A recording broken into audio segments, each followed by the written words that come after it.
We need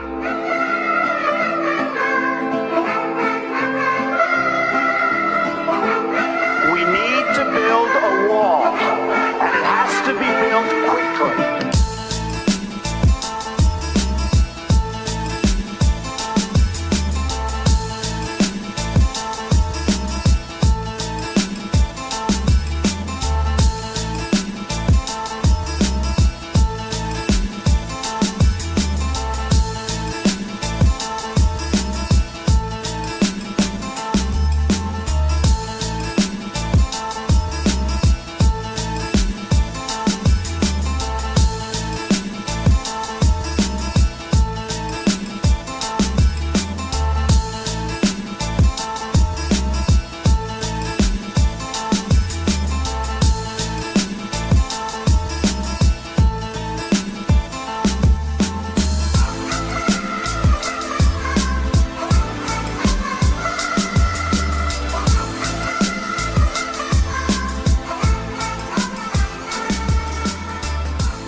Good morning. It is 9:06 on Super Talk 99.7 WTN. Hey, how are you? My name is Chris Hand.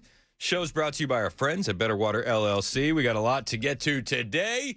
Wondering where everybody's at on Iran. I mean, phone lines are open for you, 615-737-9986. I'm driving in this morning, and I went past the gas stations, as I always do, and I saw gas was at $4.30-something cents, and I thought to myself, yikes. Does that change your calculations on the war with Iran? How are you feeling about it today as it continues to hurt the pocketbooks of many Americans? What are you thinking? Seriously, I mean, I'm truly curious. Not even taking a stance. I just want to know what you think on what's going on with Iran. 615-737-9986. We also have a special session on the way starting tomorrow, which is going to be fascinating, to say the least. The redistricting wars looking to be a bit lopsided. The conservatives are running up the score. I mean, after the Supreme Court decision in Louisiana, we now have Alabama, Georgia, Tennessee all pushing to redistrict their maps. Florida has already added about another 4 seats. So we're wondering what you're thinking on that as well. We're just kind of doing a re-entry Monday here as we get back in and tackle the news of the day. There's a lot to get to. Your input is always valuable and welcome. I think it's actually one of the best things, the best assets about having a show here on Super Talk is that we have a constant pulse check with you guys in the listening audience. 615-737-9986.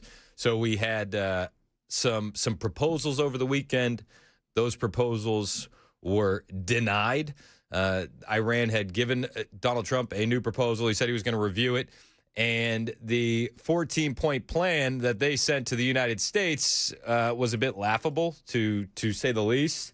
This is how they reported it on Fox News. And it included a list of demands: a withdrawal of U.S. troops, a lifting of the U.S. blockade of Iranian ports, lifting sanctions, releasing frozen assets, an end to the war between Israel and the Iranian-backed militant group Hezbollah in Lebanon, and a new post-war order where Iran is in charge of the Strait of Hormuz, charging tolls and denying Israeli and U.S. ships from entering.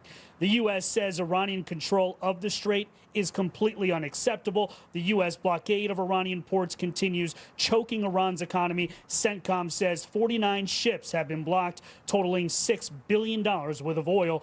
So Iran feels like they got us by the short and curlies, but I don't think that that's the case at all. Donald Trump said he would review the plan that had been sent to them, but he couldn't imagine it being acceptable because they want the control of the Strait of Hormuz, and it had been deemed later on the weekend that it was just that, unacceptable. The president rejected that. Then we heard that some vessels were being attacked by multiple small crafts in the Strait of Hormuz. Fox News had the call on the game, and they said no injuries were reported, no casualties.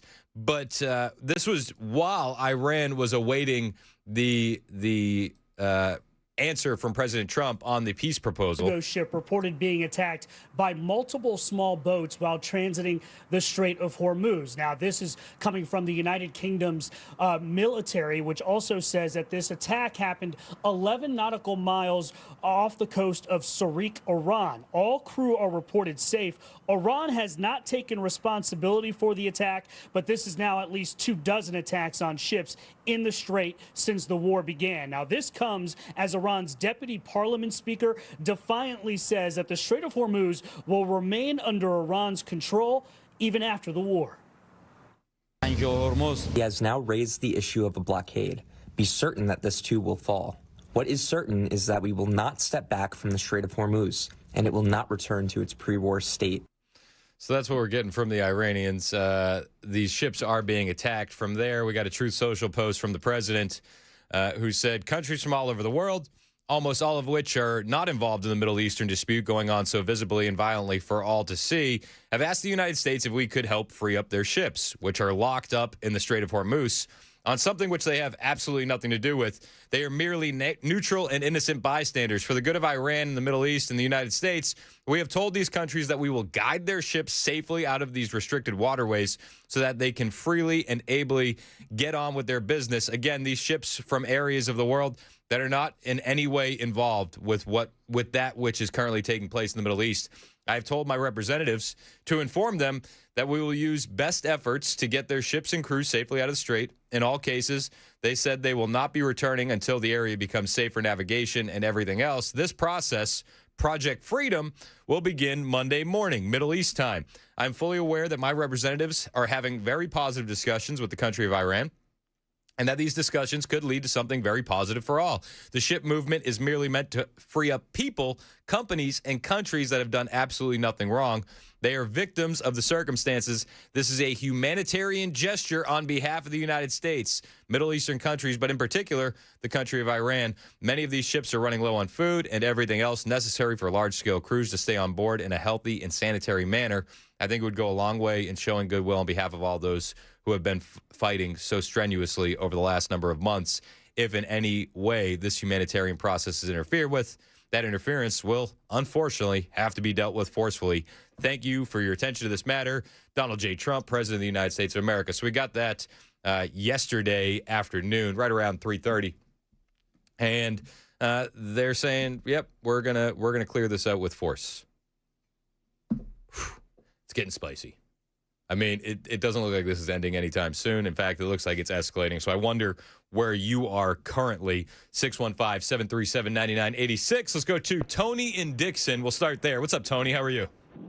Hi, good morning. I have a child in the military, so I'll pay a little bit more in gas to keep Iran away from the things that they don't need to have. And that would lead to boots on the ground and a lot more of our soldiers in harm's way. So, no, I don't love the high gas prices, but the flip side is Iran has nuclear warheads and can attack our friends and families, and our soldiers will have to go to fight, and that's not okay. Well, hey, first of all, thanks for what your son's doing, and we'll pray for him and his safety. And thank you for your insight. I appreciate it. Let's go to Billy on the road. What's up, Billy? Morning, Chris. What do you got, man? What are you thinking? Man, I don't like these gas prices no more than anybody else, but it's the way I'm hearing the story and what's going on, it's not a matter of if we're going to win this. It's just a matter of, if. It's when. We're definitely going to win this. They're definitely going to collapse. The gas prices will definitely come down. It's not like it was when it was Biden. We didn't know why we were paying higher gas prices. We know why we're paying higher gas prices now. And if we can just trust him, what he's doing, trust the process, we are going to win. It's not if.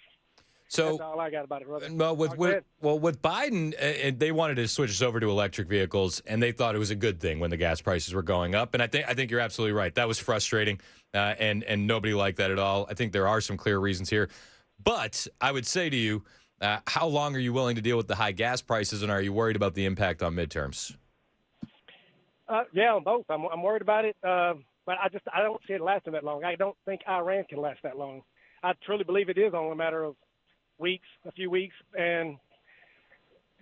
but yeah, I think he's going to wrap it up before midterm, and I'm not worried about it at all. And as far as how long I can last, I'm in a little bit better position than most people. I work 5 miles from my work. I got a 40 miles an hour, 40 gallon where I could go on a full tank for 2 or 3 weeks. So I'm blessed for that. But I trust the president. I'm going to trust the process. Hey, I appreciate the call, Billy. Thanks so much. Let's go to John in Fairview. Where are you at currently on this Monday morning, John? Day 66 of the conflict. Yeah, good morning, Chris. I'm going to probably echo what the previous 2 callers have said, and so I'll take it a slightly different direction. I do think that given the fact that the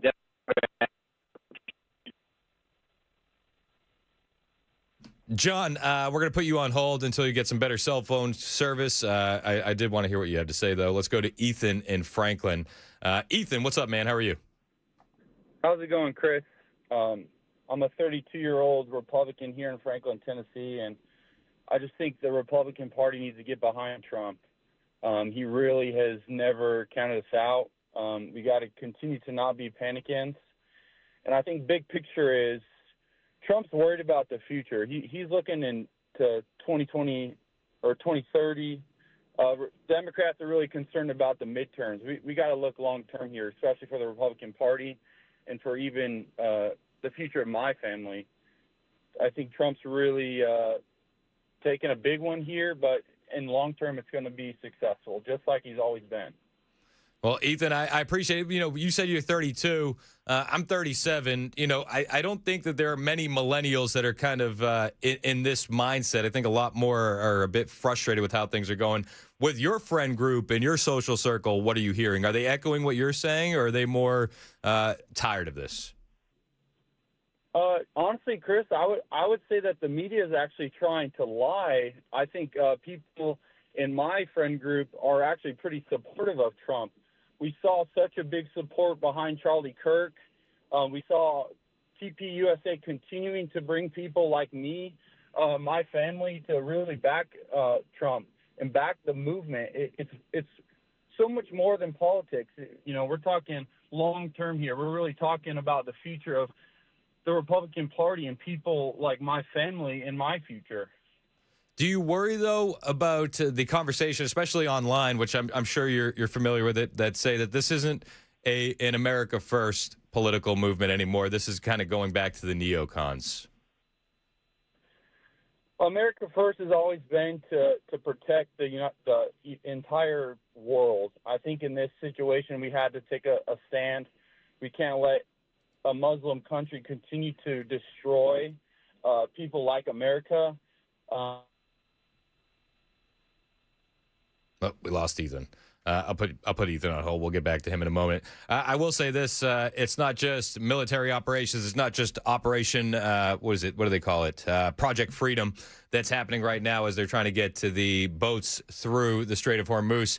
Scott Bessent over the weekend with Maria Bartiromo said, "Yeah, we're also heavily targeting the assets in the region." They really miscalculated when they started bombing their Gulf neighbors in a kinetic fashion, and in response, the Gulf neighbors, who I would describe as somewhat permissive in allowing Iranian IRGC money, Iranian regime money into their banking systems, have been very fulsome and come forward and given us the details and allowed us to freeze those assets. So, you know, the IRGC is watching their stolen assets for years, decades, for 47 years, get frozen and go down the drain very quickly. The UAE has decided that OPEC is not for them. Most monopolies eventually collapse under their own weight. And Maria, we could talk about it now or in a minute, but this gives me a lot of optimism that oil prices on the other side of this conflict are going to be much lower than they were going in or at the beginning of the year or at any point in 2025. So that's Scott Bessent saying, listen, they pissed off all their allies in the area. All the places that they were hiding their assets are now saying, screw Iran. They're over here, Mr. Bessent, and they're able to get that money.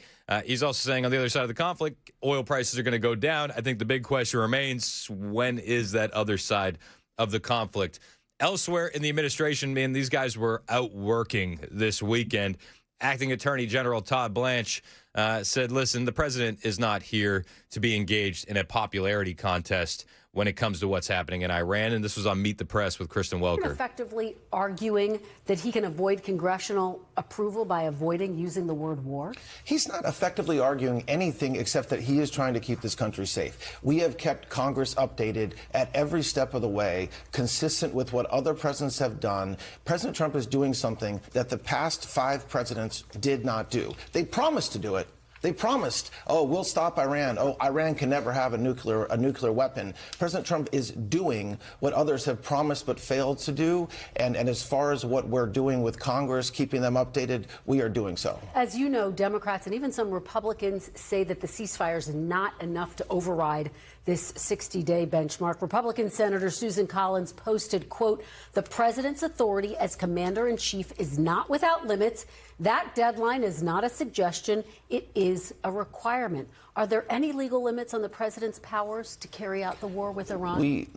Suggesting that President Trump or this administration or the Department of War is violating the law is just completely wrong. It's not appropriate to say that. We are not. We are complying with the law. I can tell you that as the acting attorney general. We are doing exactly what we're supposed to do legally, and President Trump will continue to do that. But are there any, to this point, do you see any limits on how he has to carry out this war? Yes, of course there's limits to what President Trump can do, and he's never said there aren't limits. He's acting within his duty to the American people to keep us safe. He's not engaged in a popularity contest when it comes to what we're doing in Iran. He is doing something that will save us for generations.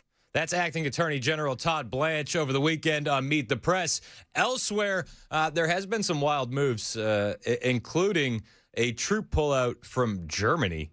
The NATO allies have not wanted to step up, not wanted to step into this conflict, and maybe it's going to hurt them long term. We'll talk about that when we get back. Plus, we'll take some more of your phone calls, 615-737-9986. It's 922 on Super Talk, 99.7 WTN.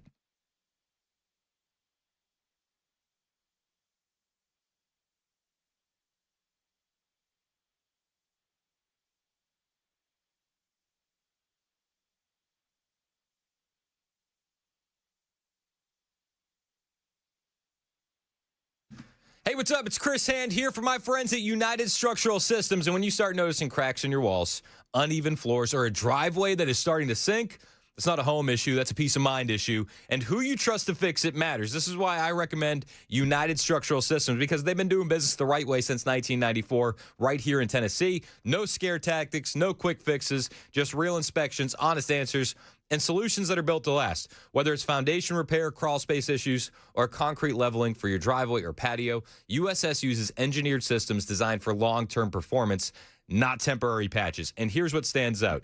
If you don't need the work, well, they'll tell you. And if you do, they'll show you exactly why before anything starts. Right now, they're also offering 24 months of no-interest financing, but only through the end of June.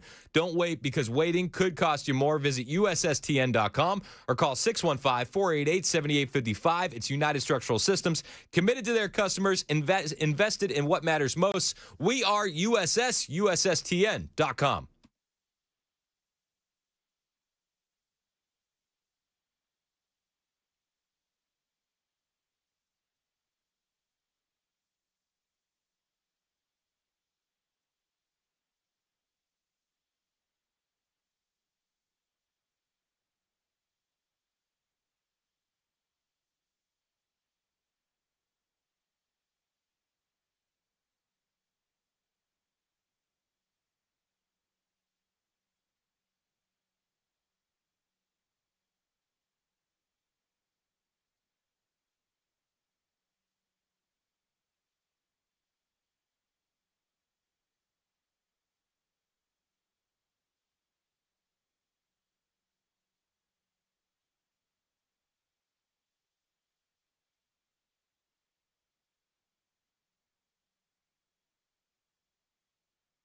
Hey, this is Pastor Al, and join us on Super Talk 99.7, Sunday evenings from 7 to 8. We're going to look at the news from a biblical perspective.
Up ahead, the Correspondence Dinner shooting suspect is back in court today. Is a judge interfering in this case? That story at 9:30 on Super Talk 99.7 WTN. That's Joan Jones in the newsroom. She's been gunning for my job. Did you hear her on Friday? Not a fan. I want it bad. Not a fan. Headlines on the way in 2 minutes. You'll understand just how good she is at her job. This is Super Talk 99.7 WTN. My name is Chris Hand. The show's brought to you by Better Water LLC. I'm monitoring the text line. And again, this is what I love about having a show here in Nashville. You actually do get to put your finger on the pulse of the conservative community. And I would say it's 90% supportive of the war in Iran and behind Trump, 10% saying it's too much. So 90-10, I think. Listen, that looks good for the president. Tony in Nashville, your thoughts on Iran. What's up, man? How are you? Yeah, I'm doing pretty good. You all right? Yes, sir. Oh, it's Tony. Tony, we talked to you last week, man. Welcome back. How are you? Well, thank you. Just say a few things real quick, then I'll get off the air and listen. Number one is that a lot of people miss the blessings of the first Trump administration because God knew this drought was coming. Is that when Trump was in office the first time, interest rates was 1.92%. Yep. So we guided both our daughters to refinance their houses, and one of them got 2% fixed, the other one got 3% fixed, which means they saved money on their house note, and they got some money back. Yep. So when Biden came into office and interest rates shot sky high, while everybody was out here having the Trump syndrome and missed their blessing, is that now our daughters had extra money to fight the drought, just like when they saved grain in Egypt for the drought over there then. So now when this war came on, and then what we have to understand too as far as gas prices is concerned, when Biden was in office, gas prices was higher than this. And the only war that was going on was the war against this country and our energy production. While they was talking about Trump was in bed with Putin, we found out truthfully that they was the one in bed with Putin because they stopped our oil production and gave permit to Putin to build his pipeline all the way to Europe to sell his oil. That's the reason why the war is going on in Ukraine, because they got money now. So now, if you remember, when I was growing up, when I started driving, gas prices were numbered about 25, 30 cents a gallon. Yes, sir. So we have to remember, wasn't nobody making but 50 cents, 75 cents an hour. Wasn't no minimum wage at that time.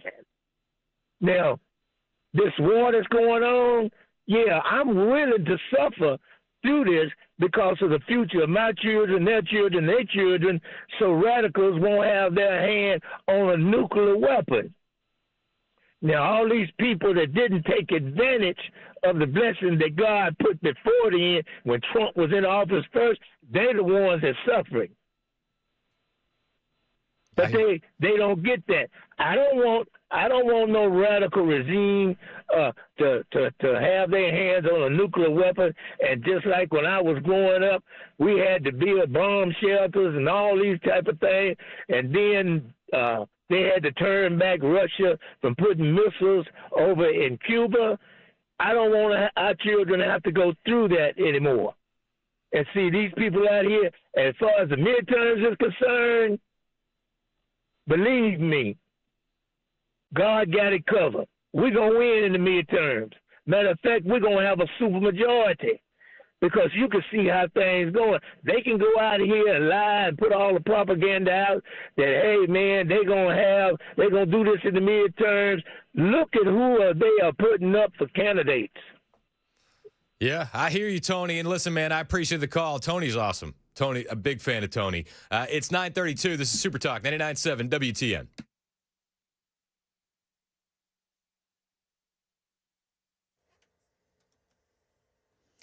Good morning. It is now 9:32. I'm Joan Jones with your top stories, and a special session of the Tennessee State Legislature takes place tomorrow to review the state's congressional map. Channel 4's Danielle Ledbetter. And Representative Andy Ogle say redrawing districts could better reflect the will of voters and strengthen their party's position ahead of the midterms.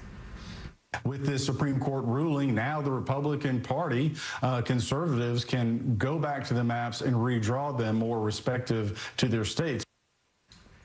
But Democrats and voting rights advocates argue those changes could dilute representation, especially in cities like Memphis and Nashville. Now, any changes would have to be enacted quickly to comply with election timelines.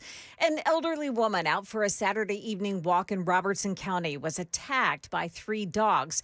WSMV's 4's Hunter Hoagland tells us that Robertson County Animal Control was able to capture all 3 dogs. One of them had to be put down after officials found it likely had signs of rabies. The other dogs are now in quarantine tonight. Officials say none of those dogs had any vaccination for those rabies. We're told the dogs' owners have now been arrested. Now, those dogs may have been on the run for months, according to police. The woman was taken to TriStar Skyline Medical Center with serious injuries to both arms. We don't have word on her condition today. Cole Allen is due in court today. Lawyers for the suspect in the White House Correspondents' Dinner shooting initially had asked for the hearing because Allen was being held in solitary on a suicide watch. Fox News' Mike Emanuel, though, says a judge has stepped in. Since filing the motion, undersigned counsel have learned that Mr. Allen is no longer on suicide status. As such, Mr. Allen's request is moot. But Judge Zia Faraqui responded, quote, motion to vacate is denied. The court has grave concerns about the defendant's seemingly unprompted solitary confinement for days and overall conditions of confinement. That hearing is scheduled for this afternoon. That is the latest news. Weather's next. I'm Joan Jones, WTN News.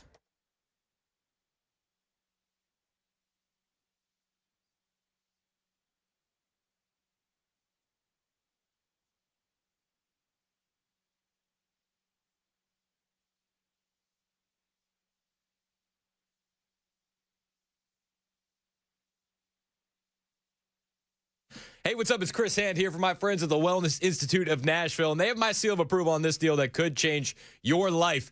47% off non-surgical spinal decompression is going on right now. If you're dealing with back pain, neck pain, sciatica, herniated or bulging disc, spinal stenosis, this could change everything, and you don't have to live with that pain any longer. On top of that, these guys are the first and only office in Tennessee with the brand new 2026 device called the HydroWave. The HydroWave is going to stimulate your own stem cells for healing at the cellular level. On top of that, they're talking robotic lasers, anti-gravity machines, cryotherapy, and more. What they're not talking about, painful injections, surgeries, opioids. That's not their style. This is why Dr. Mitchell needs to be your doctor. Bring your MRI. They'll take x-rays if needed, and he'll walk you through exactly what's happening and give you a real treatment plan to fix the pain for good. Start a pain-free life. It is possible. Call the Wellness Institute of Nashville today, 615-246-5009, 615-246-5009, or find them online, painisbad.com.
Forty minutes past the hour on Super Talk 99.7 WTN. My name is Chris Hand. The show's brought to you by Better Water LLC. We've been talking about the conflict in Iran. This audience, overwhelmingly supportive, honestly, steadfast in their support of the president and the ongoing conflict. I thought we were going to get a lot more opposing viewpoints. If you do have an opposing viewpoint, 615-737-9986. But a lot of this audience seems to be willing to grit their teeth and bear it as long as it takes to keep Iran from having a nuclear weapon. Larry on the road is up next on Super Talk. What's up, Larry? How are you? Hey, good morning. Doing well. Loving the weather out here today. Man, this is the time of year where Tennessee shows off. What's up? Yeah. Instead of that 100-degree weather. To add to the conversation, I think we have more of a California problem than an Iran-Trump problem with this. To my understanding, California has like 4 oil refineries, and they've shut 2 of them down, and they plan on shutting the other 2 down, which is really hurting us more than anything. And I was curious if you had any information on that. I don't have the off the top of my head, but I do know. Just a quick Google search. California's refining sector is undergoing a major transition, with the number of operating refineries falling from 23 in 2000 to approximately 11 by the end of 2026. So, I mean, you're probably right on the money, man. I mean, that's more than half in the reduction. But you can also point to killing us. I mean, you can point to the moves that the Biden administration made during the last term. Like, one of the first things he did was come in and kill the Keystone pipeline, which, I mean, it ruined jobs. There's no getting around that. But I think Donald Trump has lightened a lot of that regulation and red tape to get back to drilling here in America. Yeah, I think we need more refineries in other parts of the country to make up for it, and I haven't heard anybody making any. That's what's going to bring the price of the gas down. Yeah. You know, I mean, we don't get anything from Iran to begin with, so. No, you're absolutely right. Hey, I appreciate the call, and it's a great thought, man. I'll look more into it for sure. Let's go to Bobby in Nashville. What's up, Bob? Hey, nothing much, brother. I hope the weekend was good for you. But, hey, don't you just love callers like Tony? Tony he just says it like it is, man. And He's Tony awesome. Tony was awesome. So just in case anybody didn't catch the call, Tony called in a little while ago, and he's like, "Listen, we had blessings in the first term, and then we gotta take advantage of those and prepare for the future." But Tony also called in Friday when we were talking about the Voting Rights Act the Voting Rights Act being struck down by the Supreme Court, Section 2. And Tony let everybody know that he's a 74-year-old black man and that the Republican Party is not racist. And then he went off about the liberals. And Tony is just a beast. Tony can call in anytime. Well, Chris, you know, everybody's got the right to vote. Amen. I mean, it's not about keeping anybody from voting. Yep. But, hey, on the gas prices, brother, tell some of these listeners to get you I just come out of Costco down here, brother. It's $3.83, so just go with the low grade. But here's another thing. You know, say what you want about Trump. We got somebody in there that thinks about the people, thinks about the country. He loves his country. Okay, we had Hillary Clinton in there running stuff. She gave the Iranians all the uranium. You had Obama in there. He gave them all the money. And then when Biden was in there, he released, I forgot how many billions of dollars. $6 billion. $6 billion. I mean, Trump. Yeah, brother, Trump's doing everything he can. I believe everything will get back on track. Well, we got to go through a little rough. You know, you got to hit a bump or two before you can smooth it out, man. That's my take. But what's your input? No, listen, I hear you. I do wonder how we get out of the conflict. You know, people will call me fence sitting on this one, but I'm torn. I think that the gas prices are absolutely hurting young families, but you know. I get the thought process from the administration. I do. And so it's not going to be the 4 to 6 weeks that they originally predicted. When do gas prices go down? And how much does this hurt us in midterms? Albeit, I think that we're going to have a better chance when you see the Louisiana governor, Landry, putting a hold on primaries until they get their maps redrawn. I do think that there's going to be a little bit more hope when Florida is adding 4 more Republican seats, and Tennessee is going to be in the process of redistricting to add us another seat. So that brings me a lot of hope, and I hope I'm not just inhaling a bunch of hopium, but I do think maybe we hold on to the majority with these new seats. Let's go to Dave on the road. What's up, man? How are you? Good. How about you, Chris? I'm good. What do you got? Thanks for taking my call. Absolutely. I'm not necessarily opposed to what we're doing over there, but I believe the president, he's either getting some bad information or he's just telling us what we want. He thinks we want what we want to hear. Because, you know, he keeps telling us that the Navy's completely destroyed, their Air Force is completely destroyed, their missiles are completely destroyed. But they shot down an A-10 Warthog. You don't shoot down an A-10 Warthog with a bottle rocket. You know, they've definitely still got some armament over there. And I think that he's starting to realize that we got into something that was a little bit more than what he was told it was going to be. And these people are not backing down. They're digging in. And this thing could go on for months and months and months. in my opinion. I don't know what you think, but How long do you think it lasts, Dave? I'm going to say at least 6 months, because like I said, these people, they will not back down. They have, like I said, they have dug in, and we might have killed the top 3 levels of their government, but they've replaced them, and they have the same mindset as the people that we killed, and they're tenacious, and they believe in their mind that they're doing the right thing, and their number one thing, is destroy Israel. And I've actually believe Israel's leading Trump around by the nose. I think they're the ones that really got us involved in that. I mean, they're the ones that told us, all the leaders are going to be here, and we bombed them, and we thought, well, if we can get rid of them, then we'll be able to negotiate with somebody. Well, the people that replaced them don't want to negotiate either. So like I said, I don't know how long we're going to be there, but I think we're going to be there a heck of a lot longer than what Trump was told by his advisors.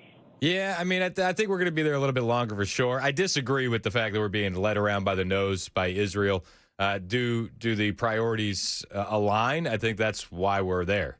And it was a masterful strike, taking out 3 levels of leadership. It's led to a bit of problems where now we have the military versus the parliament in Iran when it comes to negotiating. Scott Bessent, though, this morning laid it out perfectly. He said prices are going to come down a bit quicker than what they're saying after the conflict ends. To be pumping more.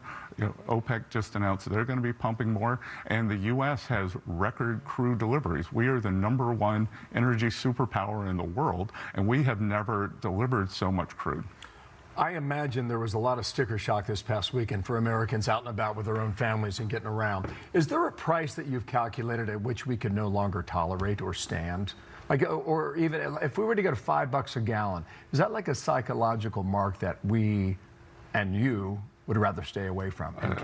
Again, we are cognizant that this short-term blip up in prices is affecting the American people, but I am also confident on the other side of this, prices are going to come down very quickly. The conflict will end. If we look at the stock market, what does the stock market see right now? The stock market is looking through this. Corporate earnings are good, employment is good, and this gasoline, this temporary aberration will be over in a matter of weeks or a month. So that's the administration. That's Scott Bessent saying weeks to a month, the high prices will be over. Do you believe that, or do you disagree? 615-737-9986. Go to Phil in Nashville on the Iran conflict. What's up, Phil? Yeah, I listen to your show every day. You're probably, you and the guy before you, Dan, he's great. But I'm going to say this. We live in an information age, and I think people are for Trump because there's so much stuff you can find out that's truth on the internet. And so I've been for Trump. I don't know about that picture he put out the other day, but yeah, I'm pro what he's doing. He looks at the future to see what's going on. How old are you, Phil? I'm 54. 54. So are you comfortable if gas prices hit $5 a gallon? They were going to go up anyway if we were going to get Kamala, So I'm pro Trump, and I think we're heading in the right direction. How long do you think the conflict lasts, and how long do you think, as Fox News was just saying there, is the American people going to be able to take it if it does go over $5 a gallon? The national average right now is $4.44. I think we're going to be okay. I don't know how long this is going to go, but I think we're going to be okay. I think the interest rate's going to come down too, with Jerome Powell getting out of there, and I just think the future looks brighter than it's looked in a long time. Well, I appreciate the call, and I like the optimism.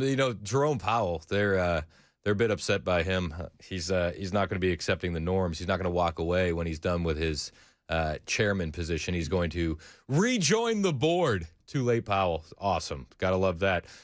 Scott Bessent did talk about the United Arab Emirates leaving OPEC and how that could be huge for gas prices. We're also seeing a troop pullout of Germany, which we haven't talked about yet, but we'll get to momentarily. It is 9:50. This is Super Talk 99.7 WTN.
Coming up, Project Freedom underway now. There's some early success to tell you about, too. It's coming up at 10 on Super Talk 99.7 WTN. That's Joan Jones in the newsroom. My name is Chris Hand. Troops are going to be pulled out of Germany. We're going to cut way down, and we're cutting a lot further than 5,000. Thank you very much. More than 5,000. That was the number that we got from the jump. By the way, the show is brought to you by Better Water LLC. You can listen anywhere, all the apps, the FM dial. You can watch us on YouTube and Rumble as well. The Polish prime minister, he's taking note, and he's warned that the Western NATO military alliance is in jeopardy of disintegration in the wake of the announced U.S. troop drawdown in Germany. And I'm just thinking, like, wouldn't it be in disintegrating territory, considering the fact that none of our allies are willing to help us in the Iran conflict? I mean, let's be perfectly honest. The Middle Eastern nations, Saudi Arabia, Bahrain, UAE, Kuwait, they've been more helpful than any of our European allies, and I say allies with air quotes.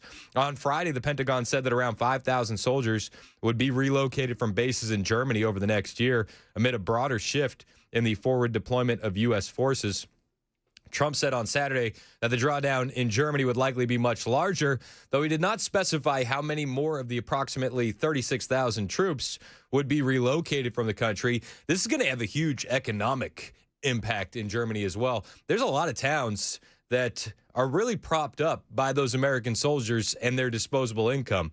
While the U.S. administration has not suggested a withdrawal from Poland, where some 8,500 troops are currently stationed, Trump nevertheless warned that the NATO ally, the prime minister warned, Donald Tusk warned that the NATO alliance was on the brink. In an X post, the Polish leader remarked, "The greatest threat to the transatlantic community are not its external enemies, but the ongoing disintegration of our alliance. We must all do what it takes to reverse this disastrous trend." Well, if that's the case, then step up and help your allies when they're in need.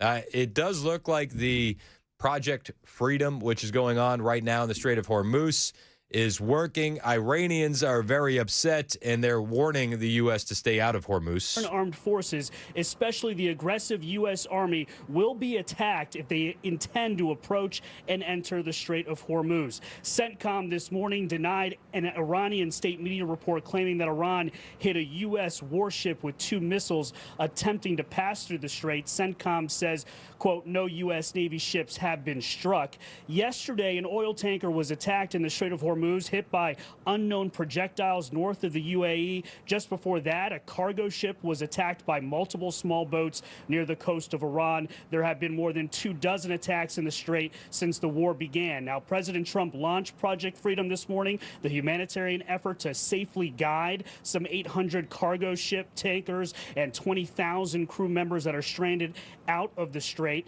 The U.S. has established an enhanced security area south of the strait's usual traffic area along Oman's territorial waters, and so far 2 U.S. flagged merchant ships have successfully gotten out.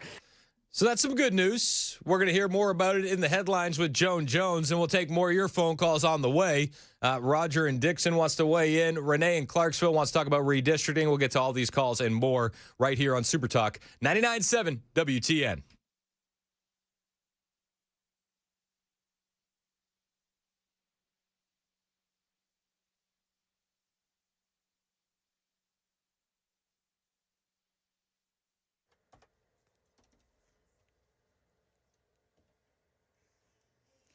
Good morning. I'm Joan Jones with your top stories. And new this morning, 2 U.S. flagged merchant vessels have successfully transited through the Strait of Hormuz after President Trump declared the beginning of Project Freedom, his vow to guide vessels through the waterway to unclog the backlog of ships. ABC's Mary Bruce. The president calling this new effort a humanitarian gesture to help ships linked to countries not involved in the war, and threatening any interference with the operation will unfortunately have to be dealt with forcefully.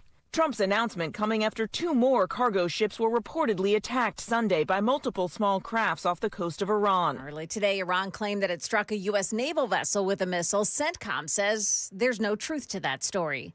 America's Mayor Rudy Giuliani in the hospital in critical condition. Carly Shimkus on Fox News this morning, and you'll have to excuse the music. The 81-year-old spokesperson releasing a statement saying, quote, Mayor Giuliani is a fighter who has faced every challenge in his life with unwavering strength, and he's fighting with that same level of strength as we speak. There is no indication of what caused that hospitalization. You're not a fan of the EDM beats behind the Rudy Giuliani updates? Yeah, can you believe that? It's weird. It is weird. Yeah. Tennessee is moving to host clinical trials of ibogaine. That's a controversial psychedelic drug, which was fast-tracked by President Trump for approval. Now, ibogaine has been shown to successfully treat mental health conditions, especially among veterans with post-traumatic stress disorder. Right now, ibogaine is classified as a Schedule I drug, the same category as LSD. The clinical trial could reclassify ibogaine and clear it for more widespread use. And no more mail-order abortions. An appellate court Saturday blocked the abortion pill from being accessible by mail.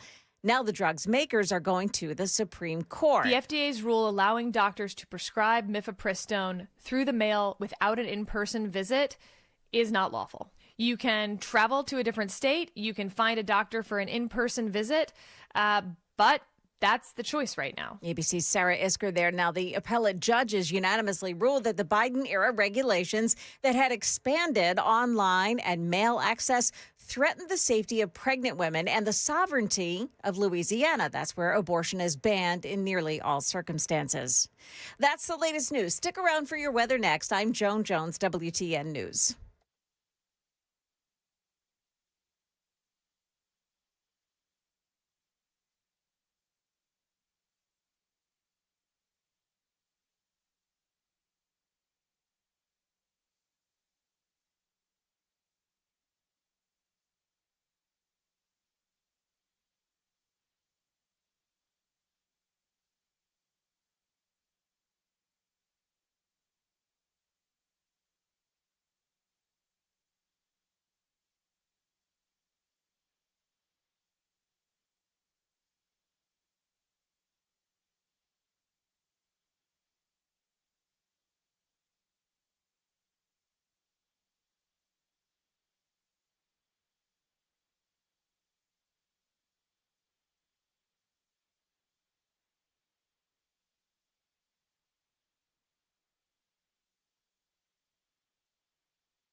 It's 10:05 on Super Talk 99.7 WTN. My name is Chris Hand. It's about to get spicier in here. Do you feel it? It's about to get spicier.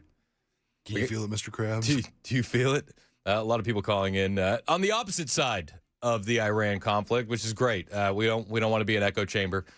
We definitely want to hear people out and get their side of things. Is that the proper timing for that? Yeah. Yeah. All right. Yeah.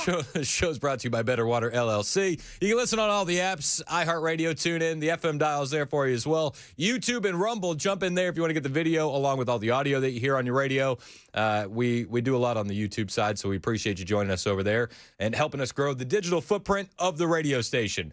That being said, a lot of people want to weigh in with dissenting views on the war in Iran, which we're here for. Let's start with Linda in Manchester. What's up, Linda? Well, excuse me. When Trump said that he was going to, if they didn't comply, he was going to start working on bombing, like the utilities and things like that. Yep. And then he backed off. Yep. And they thought, oh, okay. Well, maybe he doesn't mean what he says he means. So I think that his yes should have been yes and his no should have been no. If he said he was going to do it, he should have done it. So you want bridge and power plant day is what you're asking for?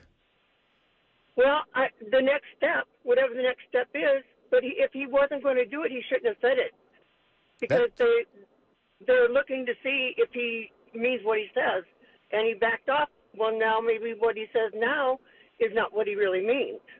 Hey, I think that's a fair criticism. I do. I think also you have to weigh in what the response would be.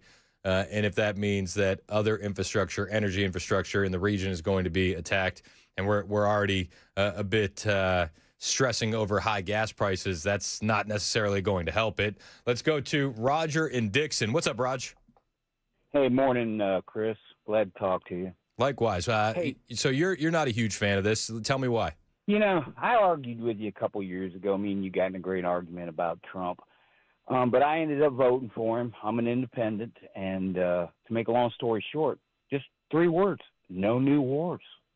You know, he said it. I didn't hear any exceptions for Iran. I didn't hear any of those exceptions.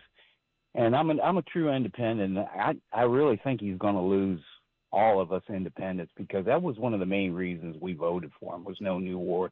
When I heard Hegseth last week say, quote, well, we had wiped them out for at least 20 years, but, you know, they still want a nuclear war, so that's why we've got to go after them. Come on, Chris, they'll always want a nuclear war, always, unless you do a regime change. Well, I mean, you could know that's the only way you're going to get it. Well, thanks for your service in the military. I do appreciate it. But I just would say, is 66 days a forever war? No, but, you know, I think this is going to drag on. And I really believe in your heart you think it's going to drag on, too, to be honest with you. I do. I do think it's going to drag on. I do think it's going to go longer than the 4 to 6 weeks it already has. I'm just a little bit more hopeful when it comes to midterms because of the redistricting war. And I think one of the biggest issues of heartburn for me was the independents like you that were losing. But I would say at least it looks less likely that Democrats will gain control of the House with the new seats that we're bringing in. Well, I'm just like you, Chris. I'm an older guy, and I just I feel for the younger kids. You know, it's tough to make it as a kid. I know some, kids that are really struggling, and it just bothers me. This gas doesn't help a lot of people I know that are struggling from paycheck to paycheck. And I sometimes think that the people, that are all for these wars and stuff, hey, I don't think they realize how tough it is living paycheck to paycheck. I've done it. It ain't no fun. Listen, I've been there too. And I know guys that are struggling with the high gas prices, like people that are very close to me. So I'm very cognizant of it, and I feel for them. But I'm torn between calling this another forever war and the panic, or just being like, okay, should we calm down and wait? Is this another 2 weeks, or is this another 2 years?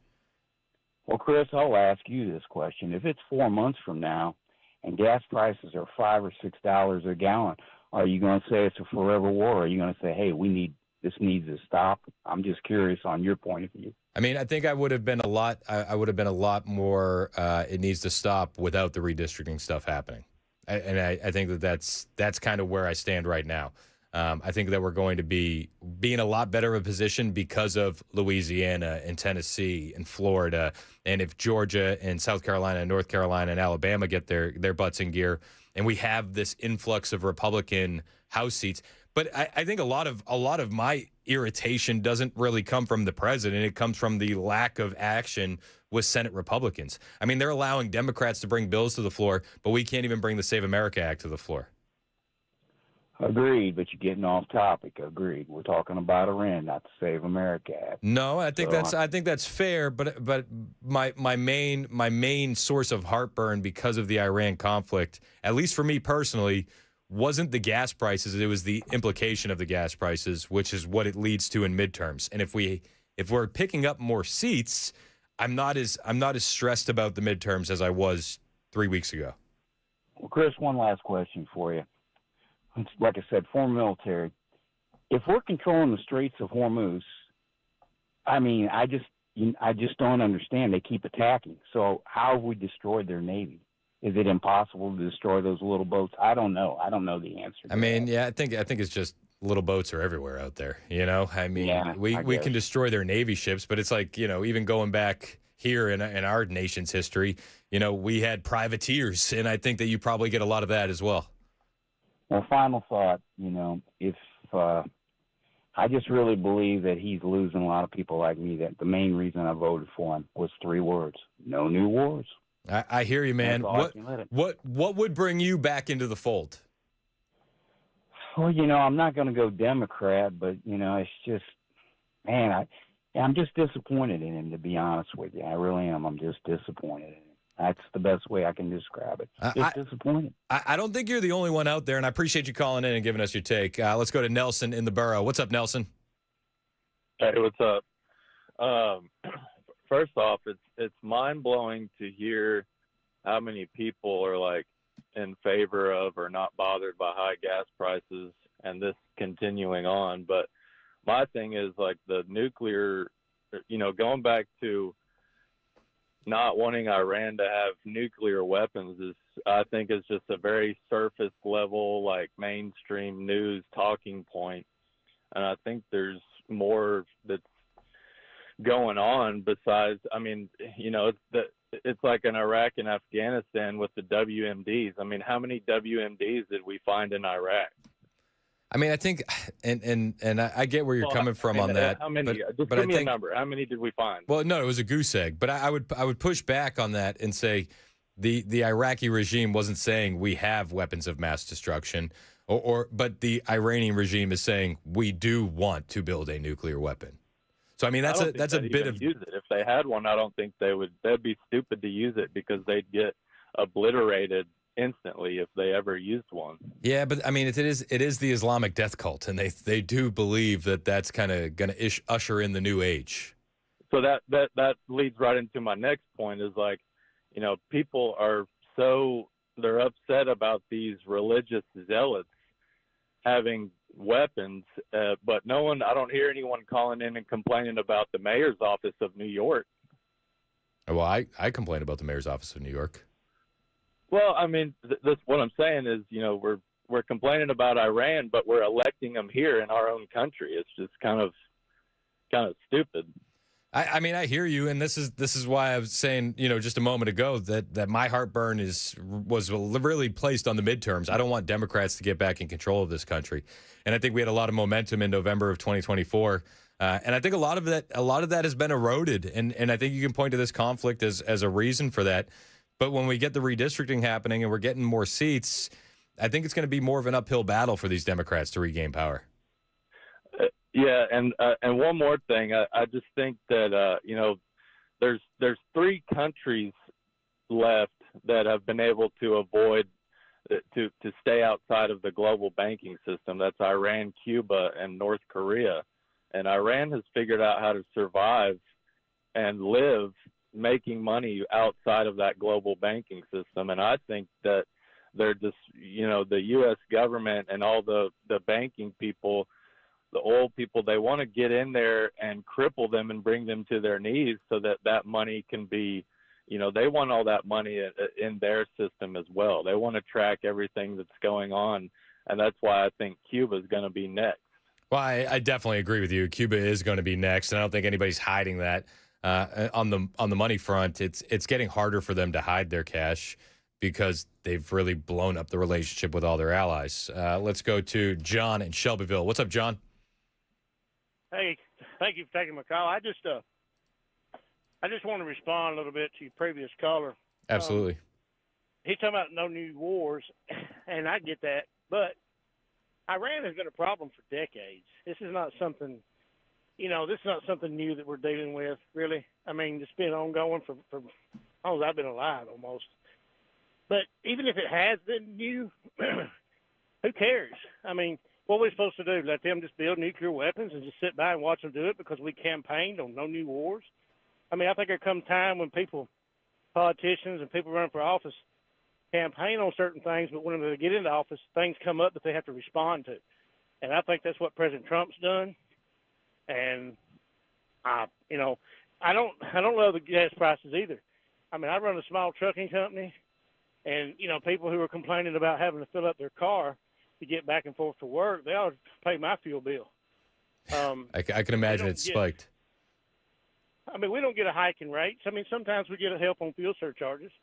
But, I'm more than willing to pay higher prices to have some security and safety from these nuclear weapons. I hear you, John. I think a lot of people are feeling the way you feel, but I think a lot of Americans are feeling the opposite too. I think that this is an issue that is dividing the Republican Party, which I would just say the real enemy domestically here is the Democrats. They would do everything that's happening right now would be happening if Democrats were in power, 100%. So who do you trust more? I go back and forth, and I do understand that people are struggling, and I feel for them. But the Democrats would have done this with a smile and would have told you to buy an electric vehicle. They just the reality of the situation. Let's go to Pat in Brentwood. Patrick, what's up, man? How are you? Good morning, Chris. How's it going? I'm good. What do you got? Well, there's a whole lot to this situation that we're going through. But I believe that what Trump is actually doing is changing the whole leverage of everything that has to do with the other side of the globe. 20% of all the oil that comes through the Strait of Hormuz, 20% of all of it goes through the Strait. And I believe what is going to happen is he's going to end up, the rest of the world is going to end up getting their energy from us. Well, I mean, we're already seeing a huge influx of countries coming in and getting oil from us, and we have a big meeting with China next week in Beijing, right? Is it the 14th and 15th? So a couple weeks. Exactly. We have a big meeting. I mean, you can absolutely make the case that this is 4D chess and that we're choking off China, but there's a lot of Americans that just don't want to hear that right now. We're also combating the media and the press. They have the loudest voice because of the media, and it's really hard to get a word in edgewise, especially anything kind of positive. And we weren't plummeted every day of the week like we are right now with high gas prices, 9% inflation when Biden was president. It just didn't happen because we have no control over the media. Yeah, no, you're absolutely right. If we had an honest press, there would have been just as much hand-wringing and pearl-clutching when this happened under Biden. On the China front, Scott Bessent earlier this morning did call out China ahead of the meeting with President Trump, saying that they should step up when it comes to Iran. My counterpart, the vice premier, and I have discussed it. And the New York Times story, like the New York Times, is always ridiculous. China always seeks an advantage. They seek an advantage in everything. They seek an advantage in the seating chart. So this isn't unusual. And let's see if China. Let's see them step up with some diplomacy and get the Iranians to open the Strait. You said that twice now. Do you expect Beijing and President Xi to do something with regard to Iran?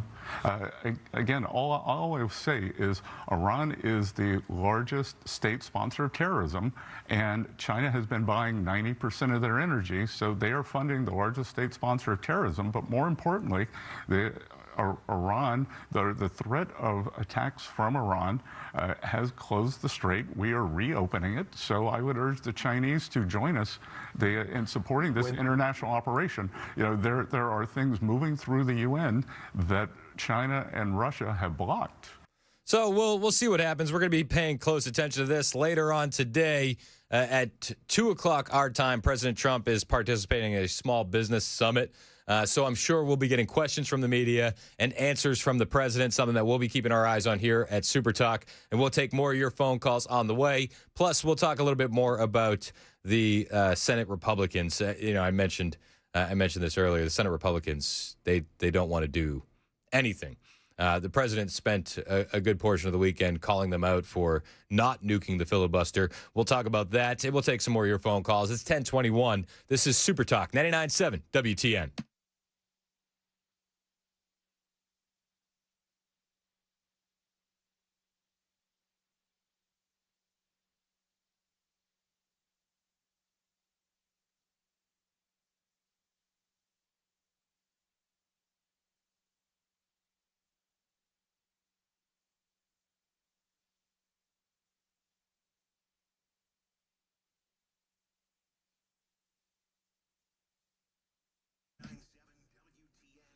Hey, what's up? It's Chris Hand here for my friend Shane Ring over at Cover Nash. If you think you have to wait for open enrollment, you got to wait till the fall to get yourself some good health insurance. That's not true. That's a myth. That's what the big insurance companies want you to believe. With Cover Nash, you can get covered today right now with no waitings, no gimmicks. You could even start saving some money if you're paying too much. You missed open enrollment? No problem. You lost your job coverage? That stinks, but Shane can help you out. And if you're sick of overpriced junk insurance, you're in the right place because Cover Nash partners with over 75 top-rated insurance companies, including brand new nationwide PPO options with deductibles as low as $250, flat $50 doctor visits, ACA-compliant plans with free preventative care.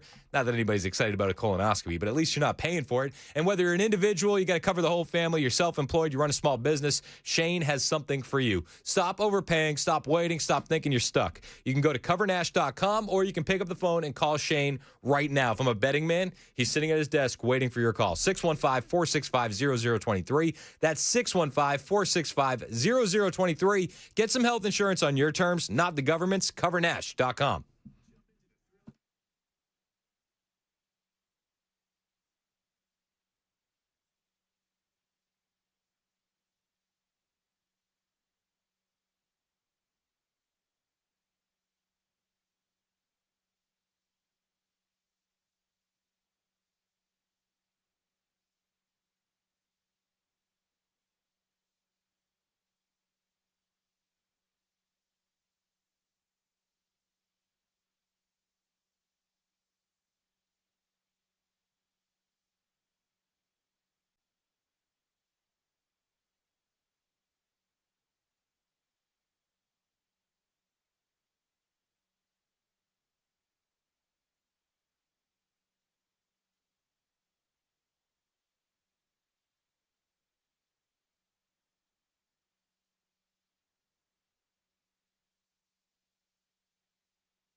A high-profile trial gets underway in Nashville today. That and more coming up at 10:30 on Super Talk 99.7 WTN. That's Joan Jones in the newsroom. 1025 on Super Talk 99.7 WTN. My name is Chris Hand. We'll clear these last callers on Iran, and then we'll probably move on. We'll talk about Spirit Airlines. We'll talk about the redistricting. I did get a text from my friend Keith, who's in Canada, and he said, dude, you guys are talking about over $4 a gallon. We're at $1.85 a liter. According to the Googles, that equates to about $7 per gallon. Yeesh. Get a real country, Keith. Get a real country. No, I'm just kidding. We love Keith. Things could be worse, I guess, is the message. Things could always be worse. Let's go to Connie in Cookeville. What's up, Connie? How are you? I'm well, Chris. How are you? I'm good. What do you got? I'm just calling to say, listening to all the different callers, I certainly agree with the little gentleman who talked about interest rates and his daughters getting a loan when they should have and really helping them. Yep. But Shout out to Tony. I'm more wanting to say that certainly if Iran has nuclear weapons and if they know all this info like we're supposed to be able to do, I've not heard one military human that I know, husband and son included, husband Vietnam Air Force, son Iraqi Freedom Marine Corps, all of them are saying we've got to take out Iran. We fought them for 47 years. And the old adage about hard times make hard men and hard men make soft times, it's the truth today. Yep. These people having cheap or high gas prices with unemployment rate at 5% or less cannot compare to what others in this nation has gone through at times like this and worse, and it's what gives us our grit.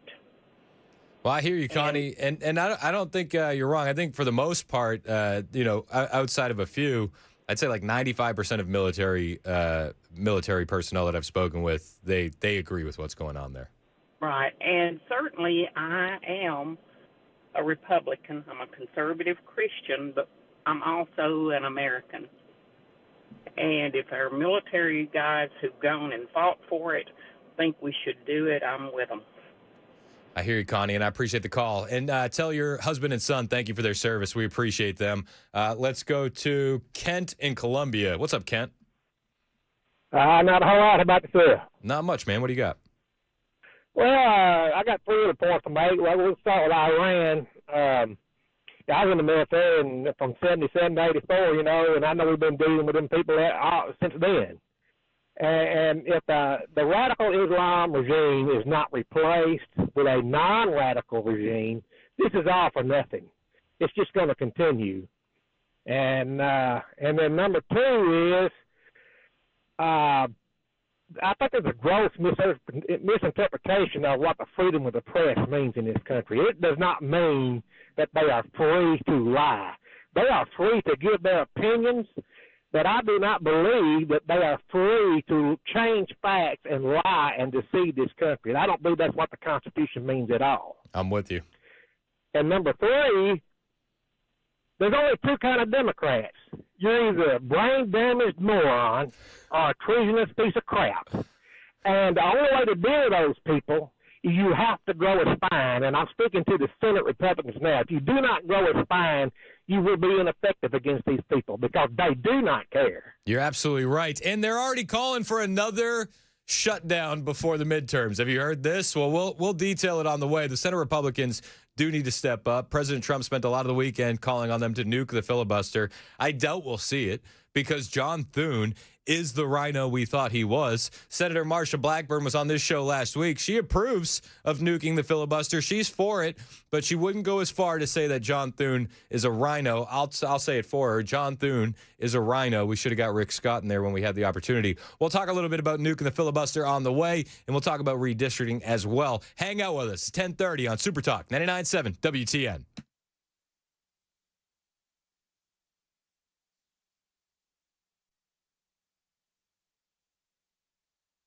I'm Joan Jones with your top stories, and there's been a mass shooting overnight. It happened at a campground in Oklahoma, just north of Oklahoma City. Witnesses say around 9 p.m., a group of young adults were gathered at a pavilion near Lake Arcadia in Edmond. Jason Hearn heard the gunfire. I would guesstimate probably 200 to 300 rounds were shot up, is what it seemed like. He says he ran to the pavilion to get help. There was one young lady that had a head wound but was still breathing. At least 10 victims were rushed to hospitals and ambulances, with more people driving themselves. That's ABC's Sophie Flay. Witnesses say a fight had broken out at the party before the shooting. Stewart's County Sheriff's deputies spent the weekend searching for a man who reportedly shot his wife during an argument on Friday. Channel 4's Holly Thompson tells us his name is Craig Berry. He is still on the loose. He's accused of shooting his wife during a fight, then running into nearby woods that were close to his home. This is near Old Paris Landing Road. You can see video right here. Those officers say they have combed through nearby areas like Gray's Landing all the way to Highway 232, but there's no trace of Berry. Berry is a retired military special forces veteran. He's reportedly wearing camouflage clothing and is believed to be armed and dangerous. And a high-profile local trial underway this morning. Shaquille Taylor is charged with shooting Belmont University student Jillian Ludwig. Prosecutors say 18-year-old Ludwig was shot in the head and killed by a stray bullet in November 2023 while walking in Edge Hill Park. Investigators say Taylor admitted he was firing at a van when the bullet struck her. He has pleaded not guilty. News 2's Jaxie Pigeon there. After a court examination, Shaquille Taylor was deemed competent to stand trial. That's the latest news. Stick around for weather next. I'm Joan Jones, WTN News.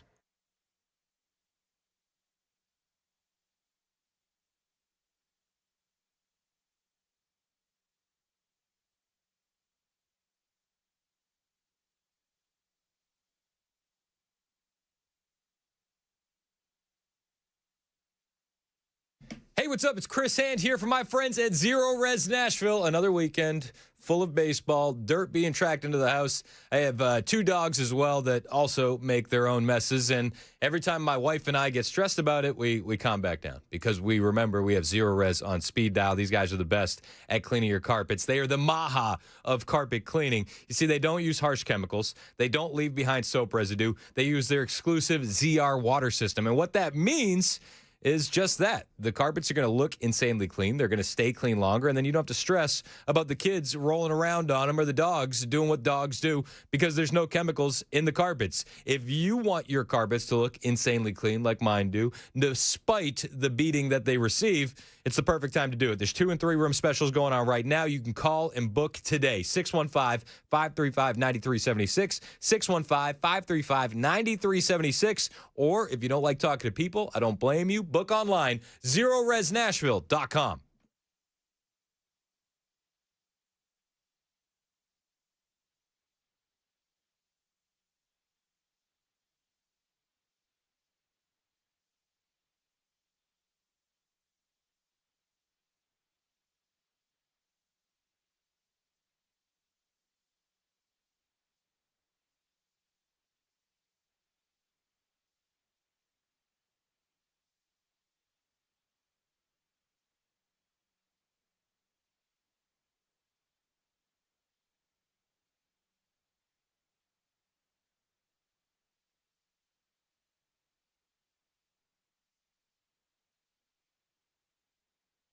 Are you worried about long-term care? Tune into Bulletproof Estate Planning, where we discuss wills, trust, and the hottest topic, how to not go broke in the nursing home. Join me, Estate Plan Stan, every Sunday at 8 p.m. right here on WTN Supertalk 99.7.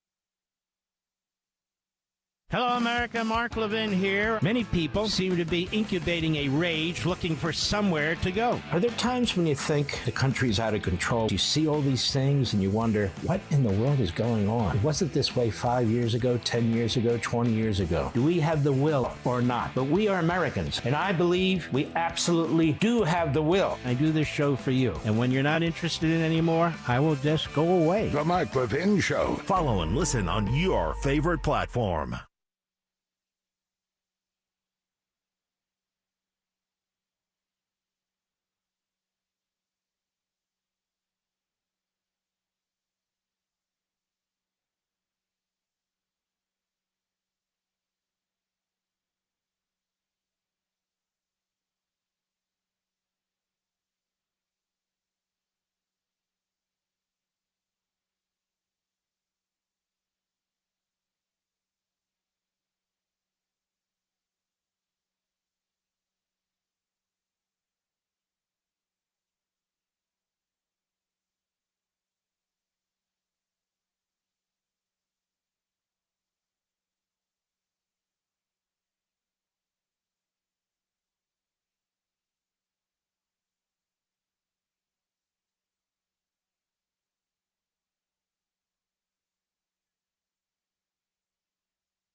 I'm WSMV4 First Alert meteorologist Melanie Layden.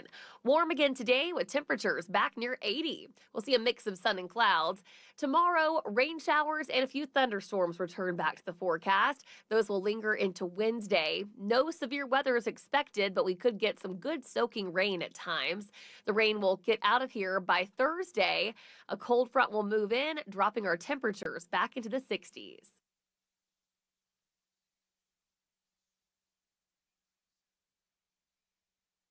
37 minutes past the hour on Super Talk 99.7 WTN. I'm Chris Hand. The show's brought to you by Better Water LLC. Hey, how are you? Where are you listening to us? One of the apps, the FM dial. Are you watching us on YouTube or Rumble? However you're joining the show, we appreciate you doing so. We love the interaction. We love the engagement. 615-737-9986. We were talking about just, I think a lot of frustration isn't just with the Democrats. It's with our own rank and file members of the Senate Republicans. These guys have not been fighting as hard as they need to. They should have nuked the filibuster 3 months ago. They're not going to do it. They should have passed the Save America Act 3 months ago. They're probably not going to do it. Yet they let Democrats bring bills to the floor all the time. John Thune does. It's insane. We don't have time. We don't have time for a talking filibuster for the Save America Act. We have time for dog shows, though. It's just infuriating. And over the weekend, if you were paying attention, maybe you saw Rep. Benny Thompson. He's a Democrat. He's the ranking member of the Homeland Security Committee.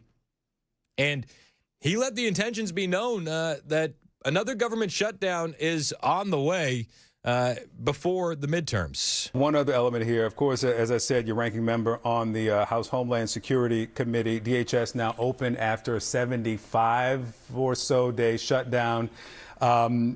Longest in U.S. history.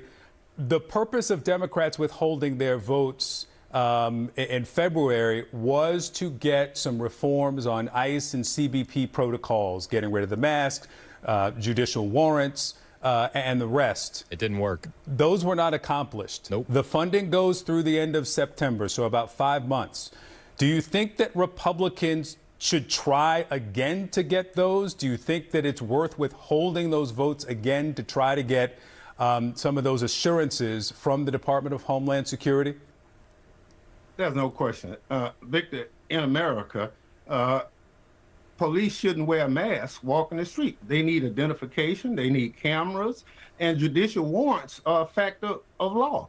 So to operate outside the framework of law is not who we are as a country. And so, Congressman, let me just get clarity, and I'm going to let you finish your answer here. When you say absolutely, that suggests that there could be another shutdown and there could be another lapse in pay for those TSA workers, the Coast Guard, if Republicans Democrats withhold those votes at the end of September. Absolutely. Absolutely. Absolutely. Get ready, guys. Another shutdown is on the way. we could nuke the filibuster and not have to deal with these radical leftists. This guy is a ranking member on the Homeland Security Committee, and Mr. Thompson here is more than willing to let the country be less safe. He's again going to be willing to withhold the pay of TSA, of our Coast Guard, of our FEMA. It's just insane. These people are insane. And we know who they are because they tell us. They often tell us. Yet there is no fight from the Republicans to nuke the filibuster so that way we don't have to deal with this again. Why not? It's so infuriating to me. Imagine how much further down the field we would be if we had nuked the filibuster 3 months ago. DHS Secretary Markwayne Mullin heard that and reacted. Congressman Benny Thompson, he's the ranking member on House Homeland Security. When he was asked this week if they are gunning for another shutdown come fall, he used the word absolutely. So how do you hire and retain people with that looming over their heads potentially?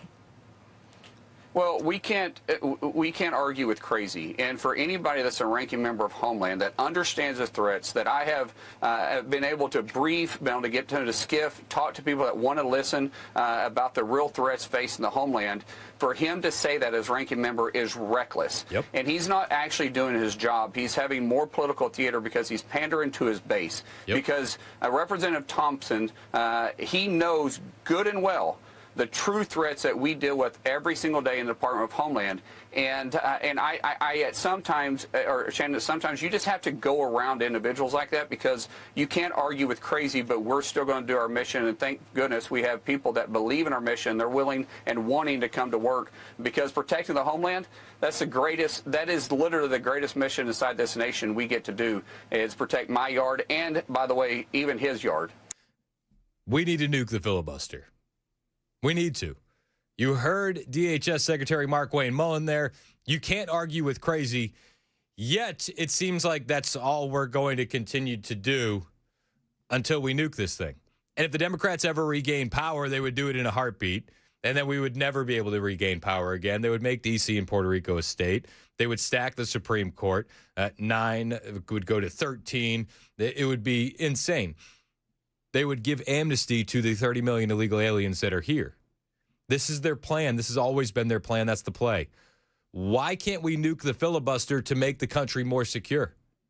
Why can't we nuke the filibuster to pass the Save America Act so that way we can ensure that these Democrats never can cheat their way into power again? I mean, in purple states that are actually cooperating with the Trump administration on voter rolls, they just found 34,000 dead people on the rolls in North Carolina. A voting calamity in North Carolina. The state board of elections entered more than 7 million voter records through a federal database. The result, about 34,000 dead people on the state voter rolls. This is fine. Is this fine? Is this fine? The head of the State Board of Elections responding, quote, while we expected to find some cases, this is much higher than we anticipated. And while there are dead people on voter rolls in North Carolina, over in Minnesota, Governor Tim Walz passed automatic voter registration. We protected everyone's right to participate in our democracy by making your right to vote easier. We've established automatic voter registration. Stunning and brave.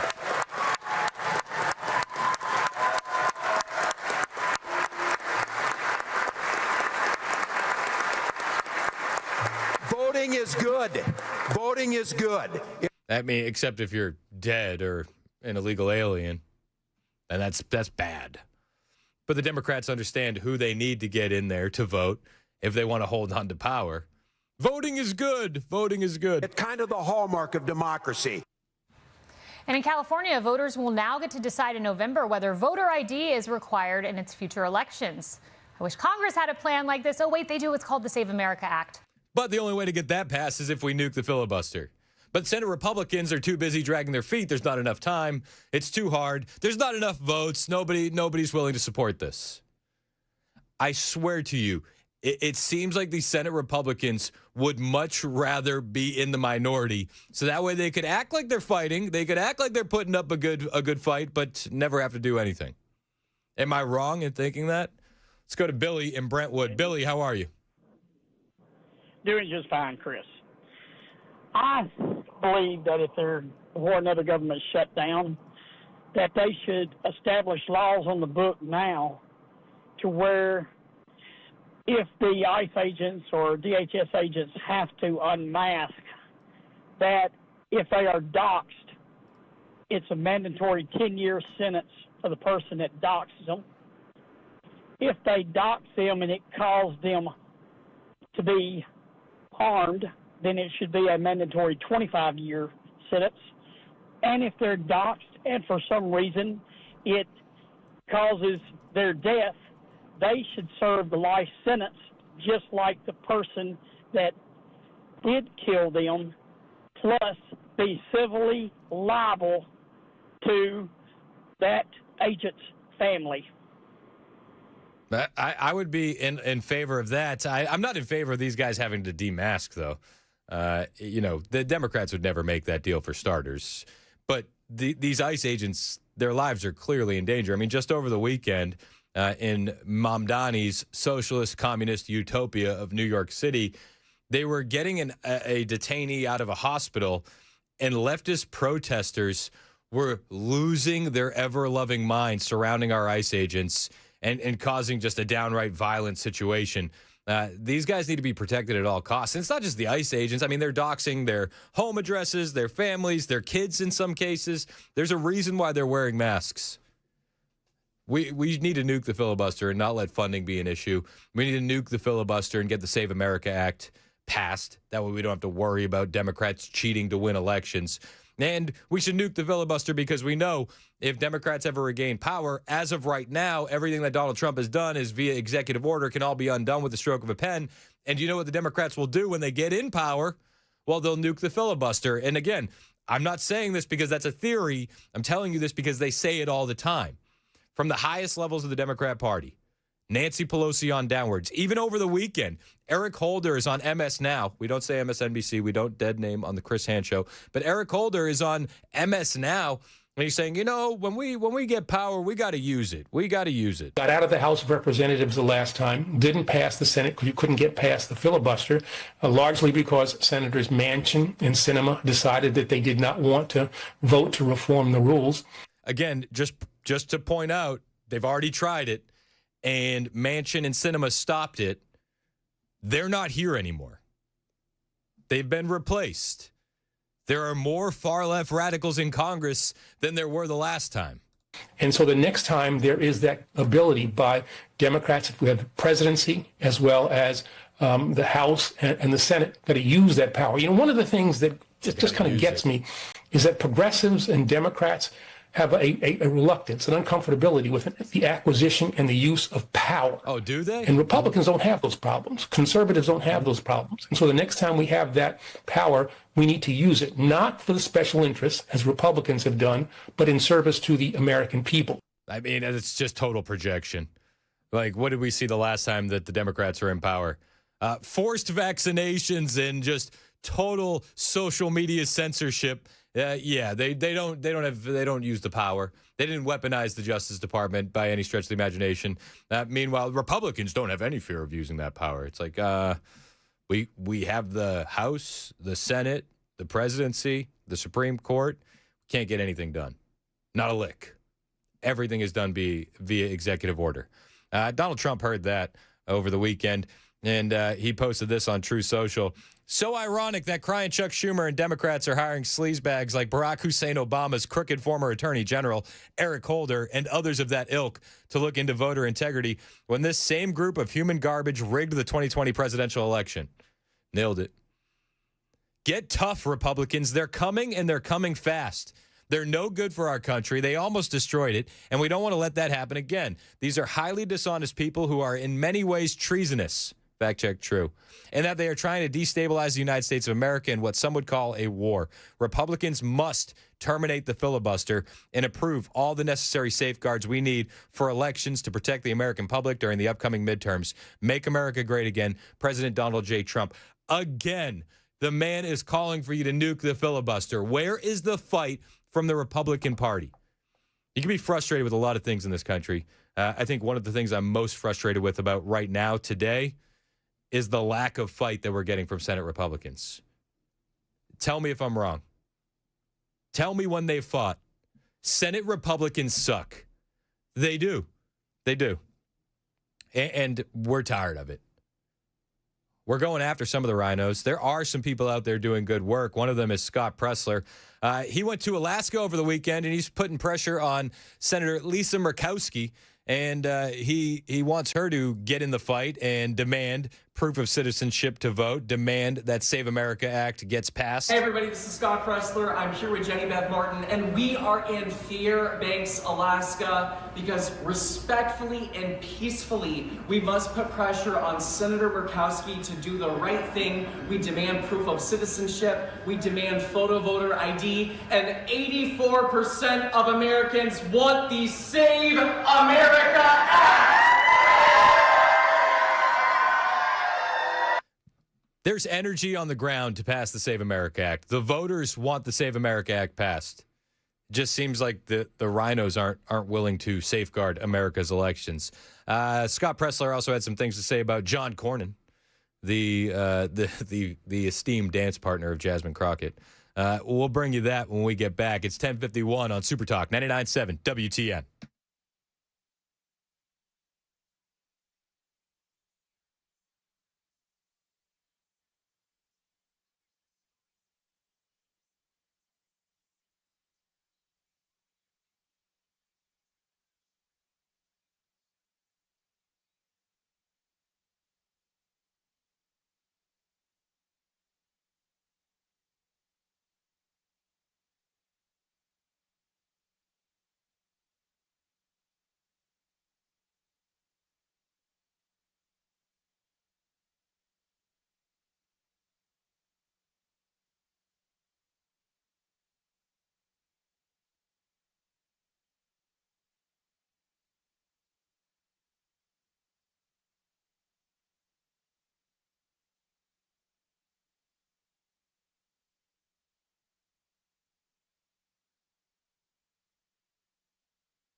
Hey, it's Dan Mandis from Super Talk 99.7 WTN and Nashville's Morning News.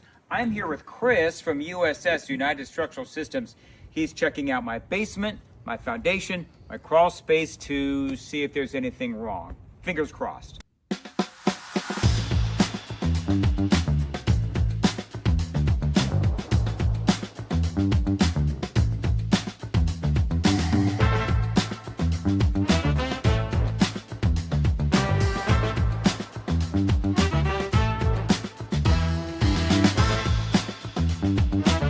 All right, so there's good news and there's bad news. The bad news is we found some cracks in my basement wall. The good news, I've got Chris here who's going to walk me through the next steps. Yes, so unfortunately, your house has been subject to the pressure of the dirt. The hydrostatic pressure, heavy dirt pushes on foundation walls, and you've got a little bit of what we call bowing. So that wall is pushed in a little bit. We have a lifetime warranty solution for that. So we install, usually in a day or two, this can be done in most situations. We install carbon fiber straps, which keep the wall from moving inward at any point in the future. It's a lifetime warranty for anybody that ever owns this house. So it's a quick and routine thing that we do, but it yields some long-lasting benefits. It's a great selling point if you want to sell your house. Absolutely. Good thing about our warranties is they're not only transferable, like the contract says, they're automatically transferred when you sell your house. So you don't have to sign any paperwork or even send us an email saying that you sold your house. Warranty would transfer to the next owner.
A guilty plea in the deadly shooting of a Belmont freshman. What the judge decided after months of delays. Also, the Supreme Court has stepped in on abortion pill access.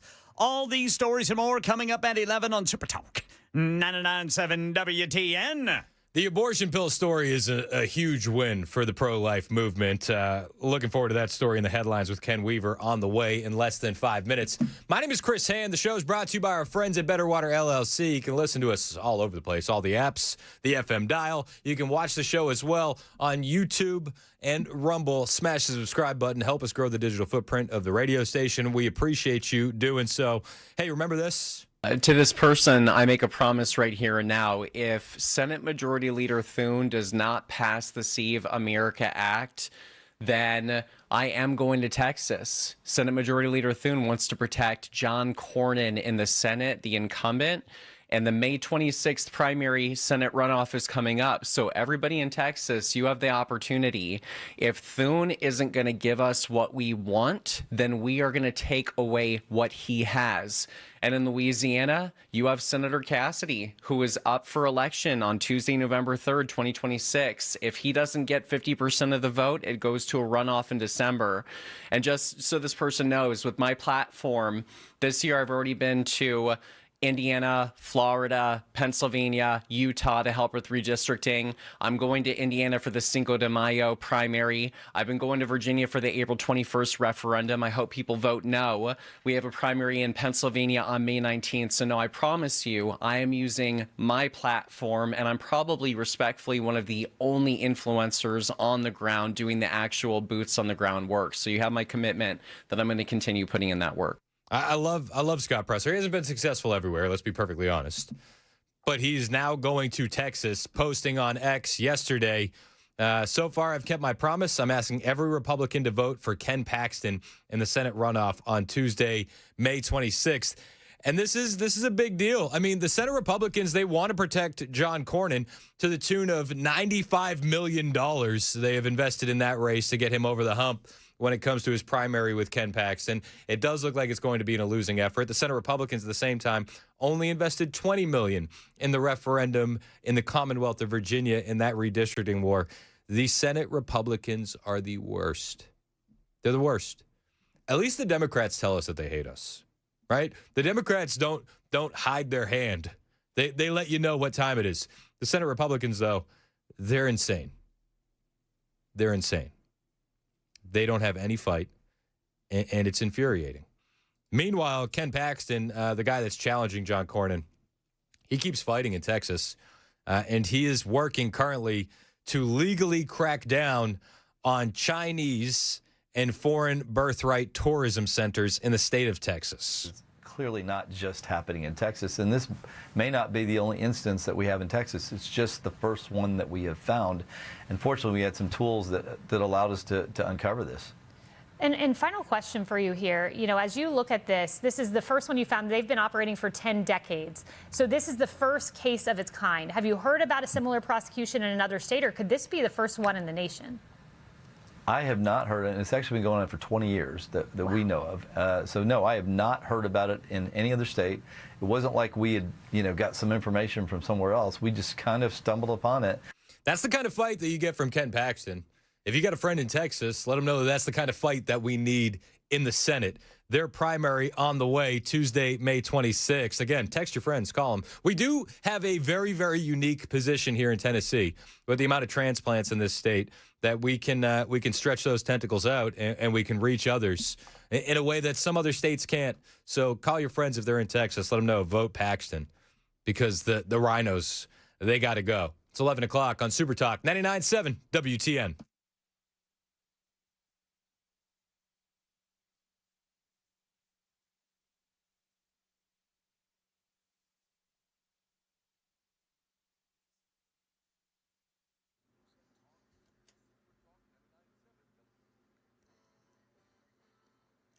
Eleven o'clock on the dot. I'm Ken Weaver with your top stories. Got the full forecast in 5 minutes.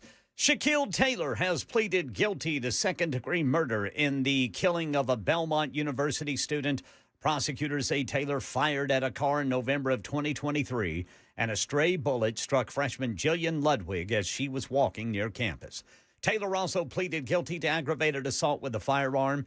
His case had been delayed after questions about competency, but a judge ruled last year that he could stand trial, and today he pleaded guilty. The U.S. Supreme Court has temporarily restored full nationwide access to the abortion pill mifepristone. The order blocks a lower court ruling that would have required an in-person doctor visit to receive the medication. Justice Samuel Alito issued the pause while the justices consider emergency requests from drug makers. The ruling keeps current FDA rules in place at least through May 11th. Operation Epic Fury. Gasoline prices continue to soar. Right now in Middle Tennessee, Gas Buddy puts the average price per gallon at $4.09. All eyes on the Strait of Hormuz today as the U.S. says it has begun guiding ships through the strait, hoping to send a message to Tehran and provide some reassurance to stranded vessels. ABC's Tom Sufi Burridge is in Tel Aviv. Throughout this war, part of the reason they have not transited through that waterway is because of the perceived threat. And, shipping companies, insurance companies linked to them have said repeatedly that they will not make that voyage, many commercial ships, until they have absolutely cast iron guarantees, until that perceived danger is down markedly. Meanwhile, Iranian officials say they've received a U.S. counterproposal to end the war via mediators in Pakistan this morning, signaling that for now, talks continue to occur between the two sides.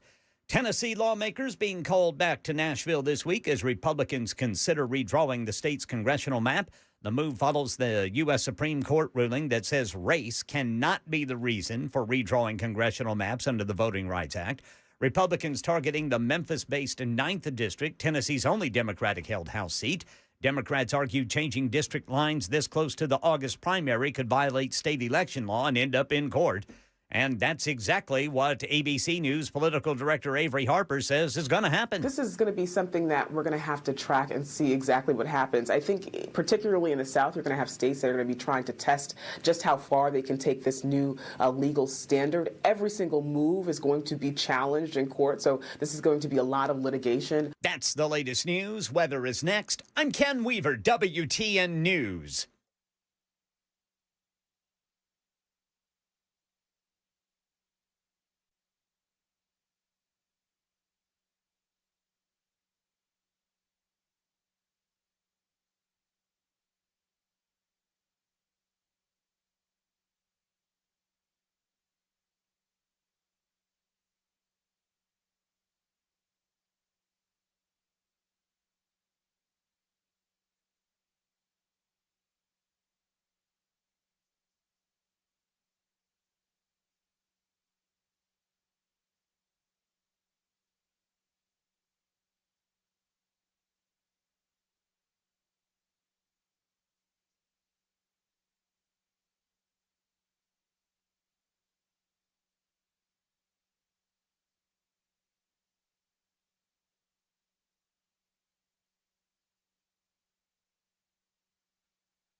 All right, so anyway, Canada. In the unlikely event that you find yourself the victim of a home invasion, we are urging citizens not to take matters into their own hands. But don't engage unless absolutely necessary. Is that so? Don't take matters into your own hands? Bro, they're in my living room. We urge you to call 911 and do everything you can to keep yourself and loved ones safe until police arrive, and be the best witness possible. Oh, be the best witness possible as your wife is being beaten by home invaders. You're being tied up. Just call Lee, chip in, and be a great witness. Superman, and then, you got Bizarro. In Florida, they're like, we're going to shoot you stone cold dead. This is Bizarro, Florida. Is that what Ontario is? It's close enough.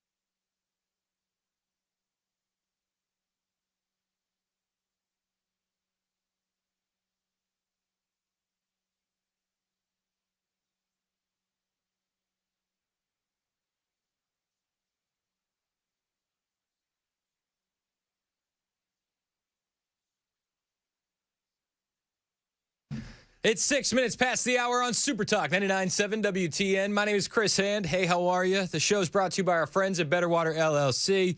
You can listen on all the apps, the FM dial. You can watch us on Super Talk TV, YouTube, and Rumble. Ken Weaver's back there in the newsroom. Ken, do you feel like my show's dragging today?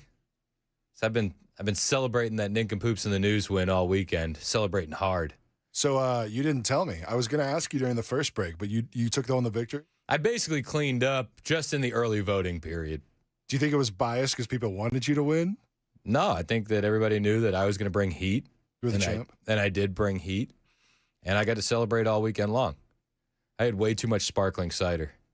Gave me a little bit of a tummy ache. Give me the highlights. Where'd you go? Where'd you take the trophy? Where'd you drink out of it? Man, we were eating beefaroni out of it. All the kids, we had to do breakfast in shifts because the cinnamon toast crunch. You know, everybody wanted to eat the cinnamon toast crunch out of the trophy. Understandable. So breakfast took a little bit longer than usual on Saturday morning, but I mean, everything was worth it. It was all worth it. Ken, do you have anything to say about that? Oh, he's still salty. The silence speaks volumes. It's it says everything it needs to say, doesn't it? Oh yeah. They don't want to acknowge the win. The absolute trouncing that happened during nincompoops in the news. In fact, I was sending pictures to Matt Murphy all weekend, and I was just getting angry face emojis back. Angry face, devil face, angry. Yep. One pregnant Bill Gates, which I wasn't sure why that was dropped. But it was there. It was there. Yeah, we're still celebrating. Apparently, I get the trophy all week. Oh yeah. So I mean, listen. I don't know. You listen when Matt Murphy gets in. There's a surprising lack of a nincompoops trophy here at the station today. I noticed it wasn't standing on our table when I walked in. I brought it home to Murfreesboro where it belongs. So. I actually got a call from the mayor of Rutherford County, and he said, do we do a parade at short notice? I could shut down some streets in Smyrna and in the borough. I can get about 10 floats. Honestly, I said, Mr. Mayor, I do appreciate the kindness, but like, I'm a fiscal conservative, and I couldn't bear with the taxpayer money that would be spent on it and the security that would be needed to guard that trophy. Oh, for sure. So I politely declined the parade, but it was in the work. I mean, they were ready to go. Everybody in Rutherford County was just overwhelmed.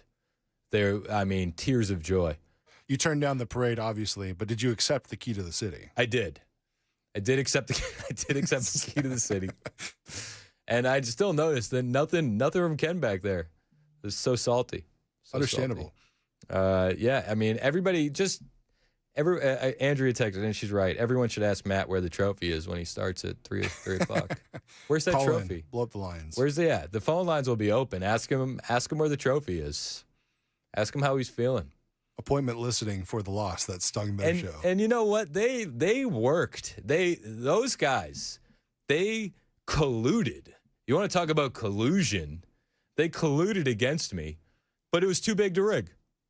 And there was no amount of foreign interference that was going to take away my victory. None. So we salute them for at least showing up and giving a good old college try, but nobody was going to beat me. No. I wore the crown all weekend long. It was impressive. It was awesome. You did, yeah, you sent me pictures about it, but yep. I didn't see any trophy stuff, so I'm glad I got the little update. We were, we stayed up late, dude. It was like 8:30, 8:45 before we turned in. It was crazy. Late hours for sure. It was absolutely crazy, and I needed it. I needed a bit of good news. I'll be honest with you, I did, because Pete Buttigieg and Elizabeth Warren ruined my vacation. So, yeah, we found out. Luckily we had the celebration going on, so there wasn't too much that was going to rain on the parade that I turned down. But, we have to book on Spirit when we go places because I got all these kids, and it's like we could fly an American, but then we're doing peanut butter and jellies all vacation. Yeah. So we fly on Spirit. And I found out Saturday, like many of you, that my vacation had been canceled. It's gone. Yeah, I had some friends down in Florida. They were supposed to come back Sunday morning, and they went to check their flights, went to check in for Spirit. Couldn't get back because flights were canceled. Dude, really? Yeah. That's way worse than what I was dealing with. My vacation isn't until June, which I was, to be fair, I was already rethinking the entire vacation after I heard Joan Jones filling in for me, because she's going to be filling in for me in June. And I was like, that's not a good look. Watch out. She's a lot better than what I signed up for. She's doing too good. She's doing too good. So I was already trying to figure out ways to weasel out of the vacation, because I can't have, it's like, who played...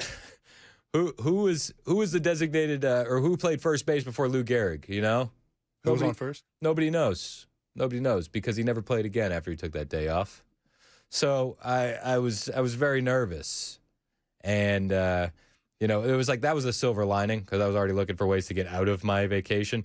But I heard some horror stories. There were some cheerleaders in the borough that were down there in Florida for a little cheerleading competition. They did the same thing. They find out no coming home. There's worse places to be stuck. Than Florida, yeah. You could be stuck in Canada. Could be stuck in Utah. You could be, with all the space Jesus. But a lot of people waking up, and the blame being put squarely on the Democrats' shoulders. Back here again, Kevin, you're right, it is my second home. But yeah, things are quiet here. And as you were talking about in your intro, the Spirit shutdown is really kind of turning into this political blame game. You have Secretary Duffy blaming the Biden administration, while many Democrats are pointing to higher fuel prices with the war in Iran. But regardless, this is all causing a lot of inconvenience for thousands of Spirit flyers. But to be fair, this would have never happened if it wasn't for the Democrats, who back in 2023, they absolutely put the kibosh on a merger between JetBlue and Spirit Airlines, and they were downright gleeful about it. Our department, the Department of Transportation, has generally not gotten involved in these merger cases, but that's changing today.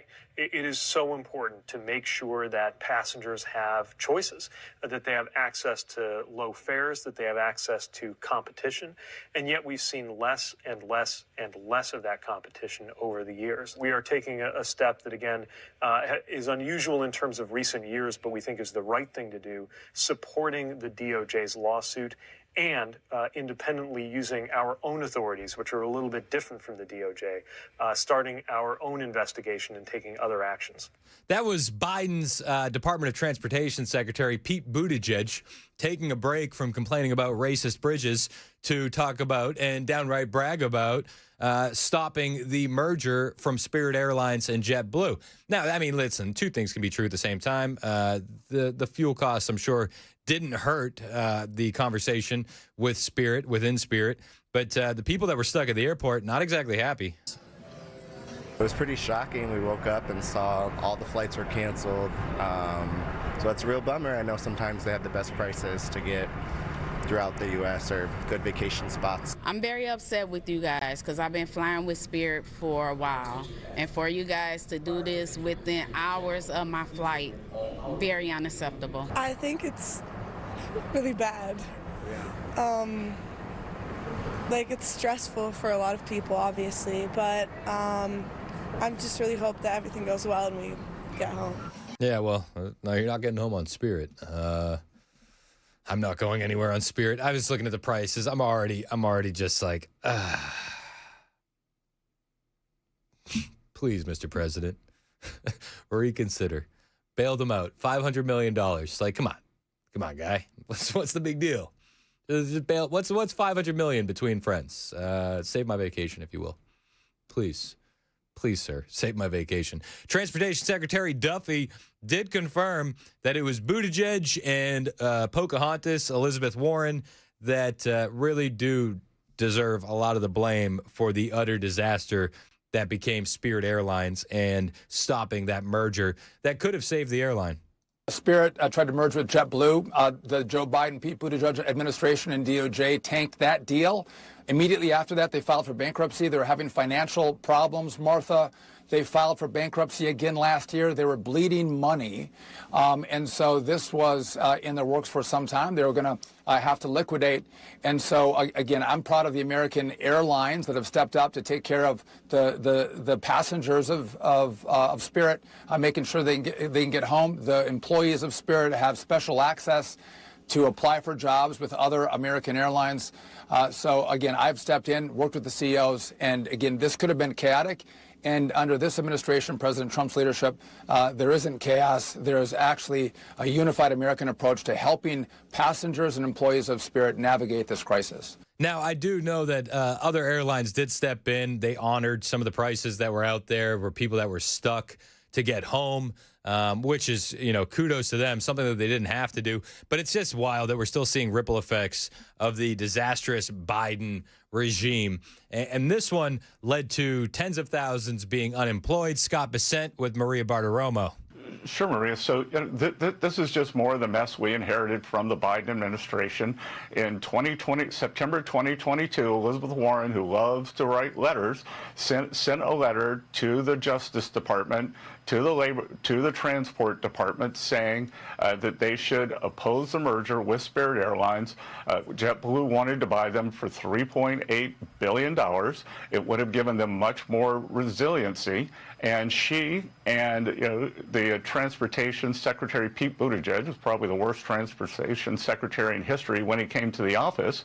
Well, it was the greatest gay transportation secretary that we've ever had in history. Framing is important. Framing's important. They were against the merger, and if JetBlue had merged with Spirit, we would have all these jobs that were lost yesterday. We had 30 regional airports who have lost service. And I can tell you what happened here. It wasn't Treasury, it was Commerce that was trying to put something together.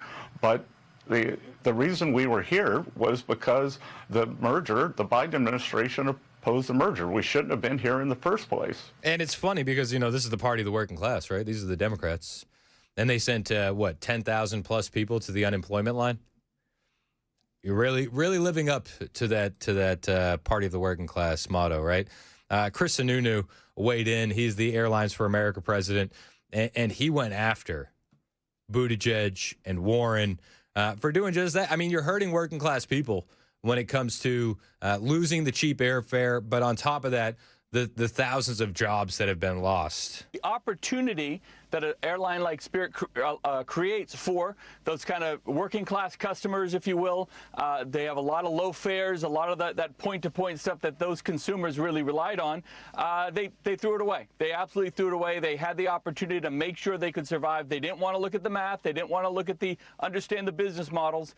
They just said in the kind of their own big government way, nah, this isn't good. We're not going to allow it to happen. And this is the exact result. What folks warned was going to happen ultimately came to fruition, unfortunately. I give President Trump credit. I think for the last month he's tried desperately to find a way to see if this could be preserved in some way. Unfortunately, the financials, it was really a death spiral, like a 2 or 3 year death spiral here, as Spirit had to just basically cut off a lot of their value, their assets, really, to the point where they didn't even own their own planes by the end of the day. They went from, I think, 220 flights last year to about 80 flights just about a month ago.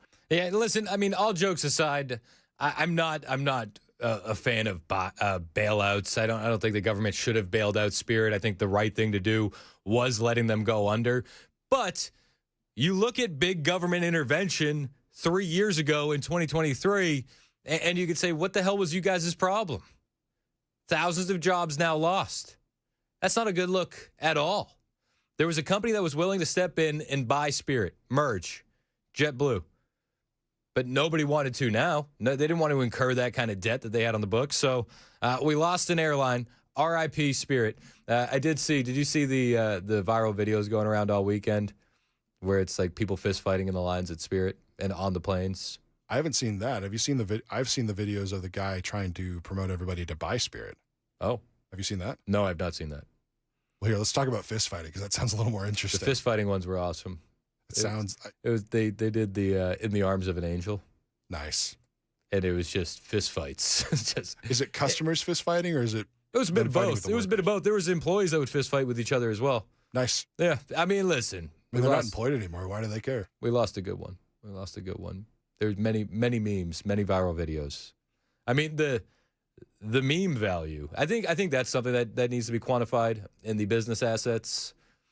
The value in memes was through the roof, higher than any other airline, and I think that that's fair, right? There was no other airline that was producing viral videos at the rate of Spirit. The only one close, maybe Delta, but Delta's just a bad airline. Yeah, we lost a good one. Yeah, why is it all companies in yellow? It's a good point. Bankrupt. It's a good point. Sprint. Yep. Many such cases. Where are they at? It's a terrible choice. If your company's in yellow, just change it today. Avoid the heartache. Rework. So that's Spirit. No vacation. No vacation for Chris Hand and his family. I have to tell the kids. I haven't even told the kids. We were too busy celebrating the nincompoops in the news win. Would have been good. Oh, there he is. There's Ken Weaver. You've been awfully silent as I've been doing my victory lap. What? We were talking about parades and yeah. Well, did you hear the mayor of Rutherford County wanted to give me a parade over the weekend? But I told him, I said, Mr. Mayor, I'm too fiscally conservative to allow taxpayer dollars to be used in such a way. I did accept the key to the city, though. I loved your what you put on Instagram. Well, that's great. We the kids and me. My wife was very upset. Well, it looks like you made quite the mess. We did, and we didn't. She was ready. Like she knew that the win was coming. Like, I mean, it was like a predetermined thing, right? It was like the Dodgers in the World Series. Like, we knew it was going to happen. Yeah. But she wanted to put plastic up on the walls like they do in the locker room, but we couldn't wait.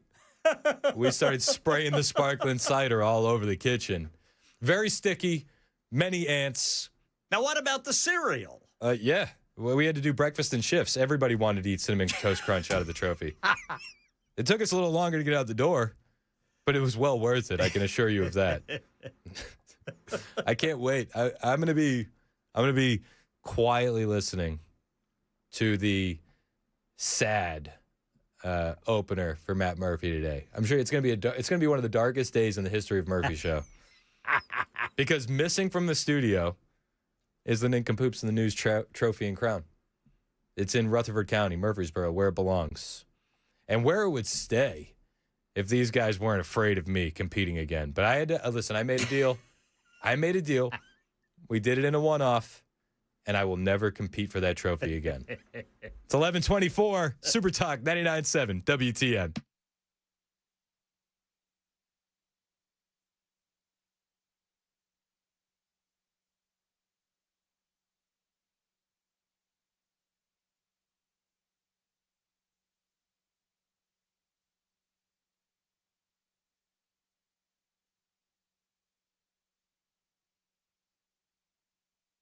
Hey, what's up? It's Chris Hand here for my friends at Busy Bee Plumbing, Heating, and Cooling. And if your home is not as comfortable as it should be right now, it might be time to call my friends at Busy Bee. And honestly, it's a pretty good time to do it because they've got some strong offers going on. Right now, you can get special financing on new HVAC systems with up to 12 months with no payments and no interest, no prepayment penalties. Approvals will vary by credit, but it gives you some breathing room. And here's the bonus. If you install a high-efficiency system, 17C or higher, they'll throw in a free Yeti Tundra 45 cooler. That's not a bad deal. And if you're more focused on air quality, you got to check out the Healthy Hive package. We've been talking about it, but it includes an electronic air cleaner, a whole home UV system. Normally, it's about $2,800. Right now, you're getting it installed for $2,299. They'll even handle the TVA rebates for you, so you're going to save even more money. We're talking up to $800 back on mini splits, $500 to $800 on heat pumps, and even $50 back on an AC tune-up. If you've got some plumbing issues, they've got deals there too. $300 off whole home drain repipes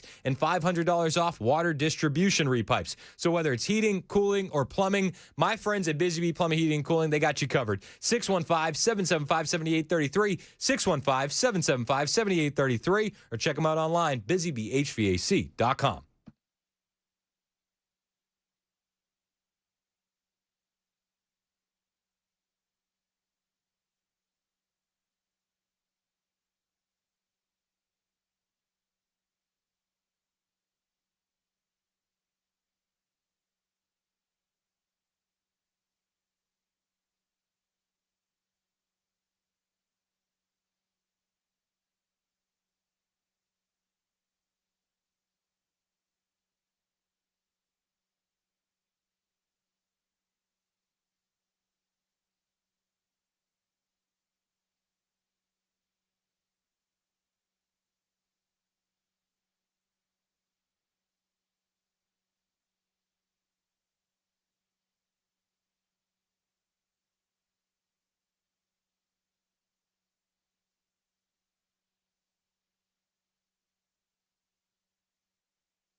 Guilty pleas in the trial involving the stray bullet death of a Belmont student while she was out for a walk. This story and more coming up at 11 on Super Talk 99.7 WTN. That's Ken Weaver in the newsroom. No trophy, no crown, just headlines on the way in less than 2 minutes here on Super Talk 99.7 WTN.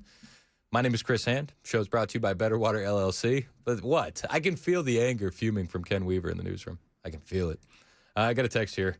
Somebody said, any truth to the rumor that Pocahontas sold her Spirit stock 2 to 3 weeks ago?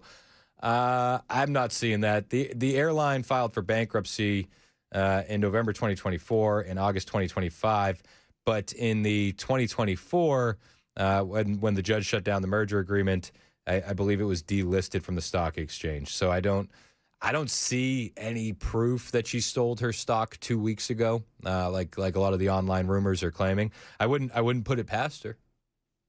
I wouldn't put it past any Democrat doing something like that. No, it would not be shocking at all. But I mean, all's fair. The rumor that she sold 20,000 shares just 2 weeks ago, it doesn't look like it's true at all. I don't think it could have been. Talking of buying and selling Spirit, though, there was apparently a guy on social media was like, hey, if we all collectively got together, if people paid for the price of one ticket together, we could buy Spirit Airlines and make it an airline for the people. The People's Airline. Say it again. The People's Airline. Yeah. I saw another guy that said we just need to slap an ICE logo on the side of those Spirit planes and call it a day. I think it's important to point out that it would now be a nice logo. True. National Immigrations and Customs Enforcement. Nice Spirit. Just some nice guys. The spirit of nice. It's a nice airline. It's a nice airline. Listen, I can't afford it. I can't afford any other things. Am I going to get a refund? I hope so. I hope so. I'll keep you updated on that. It's 11:30. Super Talk 99.7 WTN.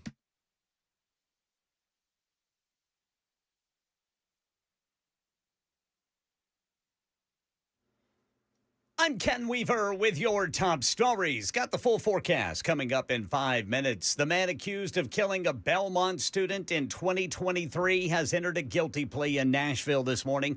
Shaquille Taylor admitted to second-degree murder and aggravated assault with a firearm in the death of Jillian Ludwig. Police say Taylor was shooting at a vehicle when one of the bullets hit Ludwig in a park near Belmont University. A judge will decide sentencing at a later date. And a trial that starts today could prompt universal changes to how Facebook, Instagram, and WhatsApp operate. ABC's Jim Ryan says it's phase 2 of a lawsuit that resulted in a $375 million judgment against Meta Platforms in March. If phase 1 was about money, phase 2 of New Mexico's suit is about behavior. They're asking for the judge to impose certain sanctions and changes on the way Meta does business. Attorney John Day tells ABC affiliate KOAT that if Meta is found to be a threat to public health and safety, That's going to have an impact throughout the country on how Meta practices in each state. Meta says it's already addressed many of New Mexico's concerns about the online safety of children. Jim Ryan, ABC News. Well, the U.S. Supreme Court has temporarily restored nationwide access to the abortion pill mifepristone. The order puts back in place rules allowing the drug to be prescribed through telehealth, mail delivery, and certified pharmacies. The justice that wrote it was Samuel Alito. He paused a lower court ruling that would have required patients to obtain the drug only through in-person doctor visits. The temporary stay remains in effect through at least May 11th while the justices consider next steps in the case. Operation Epic Fury, all eyes on the Strait of Hormuz this morning as the U.S. says it has begun guiding ships through the strait, hoping to send a message to Iran and provide some reassurance to stranded vessels. Here's Mary Bruce. As the war drags on, hundreds of ships remain stuck in that vital shipping lane where 20% of the world's oil travels through. Back in the U.S., gas prices skyrocketing, now averaging $4.43 nationwide, a nearly 40-cent jump from just last week. Right now in Middle Tennessee, Gas Buddy putting the average at $4.09. That's up 20 cents from last week. And the latest news. Weather is next. I'm Ken Weaver, WTN News.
37 minutes past the hour. Super Talk 99.7 WTN. Hey, how are you? My name is Chris Hand. The show's brought to you by Better Water LLC, water filtration systems, water softeners, betterwater.com. You can listen on all the apps. You can watch us on Super Talk TV, YouTube, Rumble. Smash subscribe if you're there. And you can also just listen on the FM dial. I like the FM dial. I'm an FM dial kind of guy. When I drive in the morning, I listen on the FM dial. That's what I do. I like to call it. It's radio classic. It's like Coke classic. Real sugar. I heard somebody call it radio retro. Ooh. I don't know how I feel about that. It makes me feel too old. Yeah, just a little bit. I think radio classic feels cool. I like that one. Cool. And every day at this time, we like to do the lightning round. It's the lightning round with Chris Hand. Did I say the show is brought to you by our friends at Better Water LLC? It's brought to you by our friends at Better Water LLC. Why on earth would you need a water filtration system? Does anybody know? I don't like them putting chemicals in the water that turn the friggin' frogs gay. I mean, it's a reason. Calm down, Alex. Chill, bro. But it is a reason. Betterwater.com. All right, so we got some stories. I got some callbacks. A couple of these lightning round stories deal with stories that we've talked about in previous lightning rounds. So with that, I gotta wait for the lightning to clear. First story in the lightning round. Do you happen to recall? Does anyone recall when I said that I was in the favor of more death penalty, not less death penalty? Rings a bell. Do you remember that when I said I think the death penalty should be expanded? Sounds familiar. Some people are like, no death penalty, Chris. It's too much. It's too much. We can't have the death penalty. And I said more death penalty. No. Please. Stop. He's already dead. Let's kill him again. Do you remember when I said more death penalty? Do you remember? Yeah. I think it should be a case-by-case basis. I think there's some stuff that deserves the death penalty. And I saw a story that happened in Australia over the weekend that I was like, see, this is what I'm talking about. This is when we need more death penalty. Australian police detain suspect after rat poison found in supermarket baby formula. Pardon? Do I need to even get into the story, or are you like, okay, I get it. More death penalty. Makes sense. I don't know if any babies were hurt. I don't care. If you're putting rat poison in baby formula, yeah, I think that's a death penalty case. I do. I don't care. And I don't care who thinks that I'm wrong. I think if you're going to harm a sweet little innocent baby, that's death penalty stuff. Don't hurt the baby. Don't hurt the baby. There's enough things in Australia that will kill these kids. Yeah. We don't need to put rat poison in the baby formula. There's spiders bigger than them that will do more damage. Honestly. Side note, I saw a viral video of a guy. He grabbed a horsefly, and then he hand fed it to a giant spider. You sent that to me, and my arachnophobia jumped off the wall. It was kind of impressive. It was very cool. It was like, don't bite my horses. Don't be biting my horses. Don't do it. All right, back to Australia. And did I say Australia? I always do this. I meant Austria. Sorry. Just a little different. Known for its painters and its baby formula poisoners. It's a little different. I still don't like it. Also need more death penalty. Police in eastern Austria say a 39-year-old suspect has been arrested after rat poison turned up in some baby food jars on supermarket shelves in Central Europe. The company recalled some of its baby food jars in Austria, Slovakia, Czech Republic after the case came to light last month, and said in the statement Saturday it was greatly relieved by the arrest and would provide further updates as verified details come in. The Burgenland State Criminal Police Office, under the direction of prosecutors, said a probe was launched after poison turned up in a baby food jar purchased at a supermarket in the city of Eisenstadt. Eisenstadt. I feel like that's pretty good. Eisenstadt. You have to do it angry. It always sounds angry. They kind of require that. It said the suspect was being questioned. No further details would be immediately provided. The Burgenland Public Prosecutor's Office has announced an investigation into the suspect. Intentional endangerment of the public. This is what I'm talking about, guys. More death penalty, not less. Got another story for you here in the lightning round. Now, this one's also a callback. In case you are keeping score at home. remember when I wasn't impressed with the king? I know. Please, Chris, you're going to have to be more specific.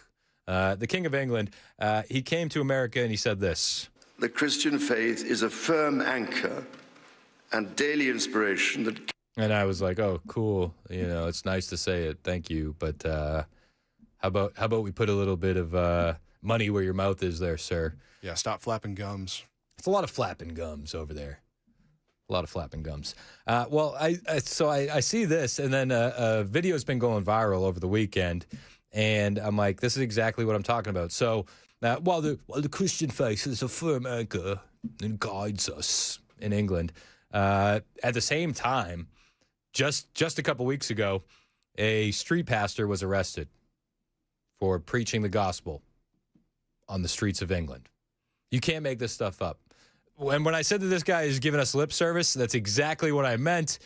This is what the arrest looked like and sounded like if you're listening on the apps or on the radio. I am a preacher of the gospel. Watch this. Watch this. There is no offence being committed here. None whatsoever. None whatsoever. Listen. You repent and believe on the Lord Jesus Christ and you'll be saved. You repent and believe on the Lord Jesus Christ and you'll be saved. You know what? This is an utter disgrace in this nation. An utter... I've not assaulted anyone. No. I have not assaulted anyone. Take these off now. Excuse me, bruv, but you've had a bit too much to think there, and we're going to fit you with some silver bracelets. You know, it's infuriating. This was 66-year-old pastor Steve Mail in Watford Town Centre, Hertfordshire, UK. He is the senior pastor of Oasis City Church in Watford, a grandfather, and a longtime street preacher with no prior criminal record. He was publicly preaching the gospel, singing Christian hymns and adapted pop songs, and briefly, this man had the balls to criticize Islam, including its well-documented history of violence. And we talked about this last week when I went at the king for being like, oh, my Christian faith guides me, bruv. And I said, weird, because, you know, you got Muslims stabbing people on your streets and raping little kids. So, you know, miss me with the BS. I appreciate you acknowledging the Christian faith. I just wish that you would act on it a little bit more. So this guy criticizes Islam rightfully, including its history of violence. He also criticized LGBT lifestyles when police decided to intervene. The video footage you just saw shows him being approached by multiple officers. And these guys, he's protesting that no crime was committed. He was then double handcuffed and arrested in front of his wife, his kids, and bystanders. He was taken into custody despite he was only exercising his free speech, which they tell us often that free speech is not dead in the UK. And I would say let's rethink that, bruv. Mail has described the arrest as brutal, painful, called the case unjust, and vowed to continue preaching, saying authorities will never stop him from sharing the gospel. This incident has gone very viral, millions of views across multiple platforms, sparking widespread debate about free speech in the King's country, religious liberty, and the perceived unequal treatment of Christian preaching versus other faiths or ideologies in the UK. Critics argue it highlights two-tier policing and restrictions on Christian expression under public order hate speech laws, while supporters of the arrest cite complaints about potential aggravation or disruption. This is not a brand new incident. This is from mid-April. But in light of the King's comments about his Christian faith guiding him, it has gone viral again. And I would just say, yeah, it's really nice that you acknowledge the Christian faith. I love that it's your anchor. And again, if you had any balls at all, you would take that country back. It's probably not going to happen ever. It just won't happen, right? Am I wrong for not having any faith that country will be taken back by the Brits, taken back by the Christian faith, or am I on the money there? You let me know what you think on the text line. Got another story for you here in the lightning round. Another one. This one's fun. So this guy, this has also been going very viral. Wall Street Apes posted this video. This guy, white guy, said he applied for 300 jobs. Got 0 callbacks. Then he decided that he had a bit enough of being John Smith, so he decided to change his name to Singh. And, well, I'll let him tell you what happened. I've applied for over 300 jobs. not a single callback, nothing. So what I decided to do on Monday is, this is now Tuesday, what I decided to do yesterday was make a fake resume and change my last name to Singh, different email address, different job qualifications, but all in the same line, same everything. And I've gotten 3 emails in 24 hours. Anecdotal, but I do believe that this shows that anti-white discrimination is real in this country. And I think there's many such cases like this. Got another story for here in the lightning round? There it is. There it is. This one is a friend of Ken Weaver. Oklahoma principal Kirk Moore. He was on Fox News over the weekend talking about the heroism he displayed at the high school in Pauls Valley, Oklahoma, when he tackled a would-be school shooter. Oh, hang on.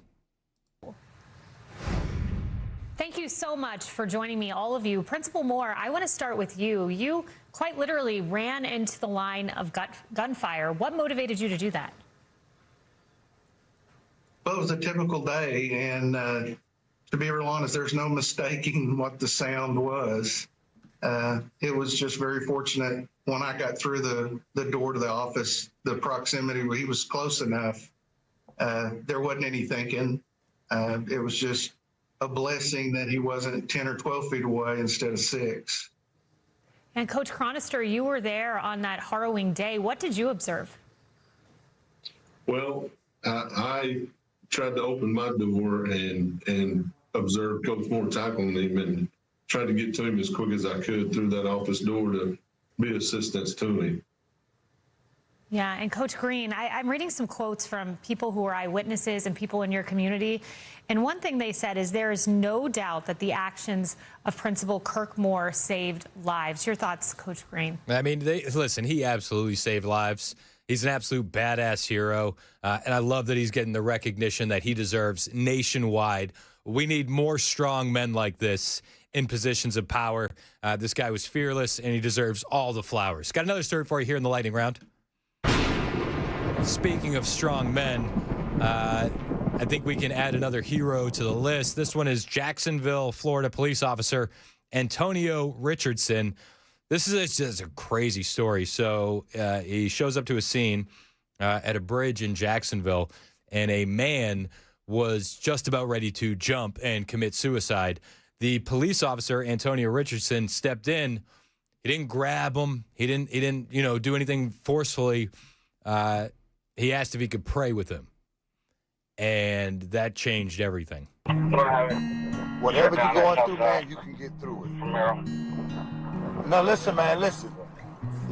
You can get through this. Come on, let's talk about it for a minute. Can I at least have a prayer with you? You believe in prayer, I know that. Can I at least have a prayer with you? You mind if I just hold your hand and pray with you? Come on, man, touch my hand. Touch it from this side. Look at my hand. Just touch my hand. Just touch my hand, man. I'm praying with you. You're hurting, but if you jump, you're gonna hurt other people. And they're gonna be hurting just like you're hurting now. The cycle got to stop of hurt. The sight of hurt got to stop. I know you got a lot going on. You do. But whatever, if you make that jump, it is going to be 100 times worse for everyone you care about. I know you don't want to do that to them. Ruin them. Right there. Come on, man. Come on, please. There you go, man. Come on, man. Come on, man. Come on, bro. Come on, man. Come on. Power of prayer, man. It's wild. So that was Jacksonville police officer Antonio Richardson, and he got that young man off the side of that bridge. He was ready to take his own life, but they stood there. That was a very condensed version, but Officer Richardson conversed and prayed with him for 40 minutes to get him off the side of that bridge. Wow. Unbelievable story. The power of prayer is real. And shout out to Officer Richardson and the Jacksonville Police Department for how they handled that. Total heroes. 11:51, Super Talk, 99.7 WTN.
So before we come back to break, nerds. Mason says to me, don't be mad. Because during the commercial break, well, by the way, it's Super Talk 99.7 WTN. My name's Chris Hand. Show's brought to you by Better Water LLC. We got Ken in the newsroom. We got Mason making his last appearance as the producer here on the show. Nerd. Chad Benson in studio. But so every day, Mason prints out a commercial sheet for me. Says, let me know what the live reads are. And this is last day today, too. Right before, I know. And right before the last break, I realized that he said, Chris Hand Show, May 4th, Star Wars Day. And I said, if you ever do anything like that again, you'll be fired. Then he does this. And then he does this. I do this. It's like he's thumbing his nose at me. It's working! Nerds! What are we talking about last day? Hey, Mason's getting fired because he's got to get back to work tomorrow. Making too many Star Wars jokes. Hey, Mason, are you excited for the Grogu movie? I'm interested, but I'm not. I don't know, man. I feel like they've overplayed it a little bit. Yeah. You know how many virgins are going to be at that showing? That's going to be so many of them. Should be called Revenge of the Virgin. It's so lame. Revenge of I've Never Touched a Woman. Everything about Star Wars Day is lame. Oh, my God. I'm just letting you know. You know what? Hey, Chris, you don't have to fire me. I quit. You know the best version of Star Wars? Family Guy. Yes. No, it's not. No, it's not. The You're best version right. of Star Wars is all of them. Best version of Star Wars is Family Guy. I've only ever seen episode 11. So that is so awesome. You know what? Good callback. Which I'll one give you is that. episode 11? Isn't that the first one? Well, no, it's after episode 1. It's episode 1, episode 11, and episode 111. Yeah. Everybody gets the joke, right? And episode 1V. World War 11. Yeah. Oh. World War 11. That's right. World War 11. It's going to be great. It's going to be the best. We're going to be there. It's going to be awesome. What are you paying attention to? What stories you like? Let's get away from the Star Wars stuff. I don't think we can. The best stuff. We had 4 I minutes. actually wrote it down. We had That's 4 the only minutes. one We I had care 4 minutes about. left in a good show, and Mason decides to throw it in the trash. Just dumps all over it. Hey, you've been talking about war all day. I had to get in the one that I like. I don't know what we're talking about. They're probably a little bit about Iran. Spirit in the sky.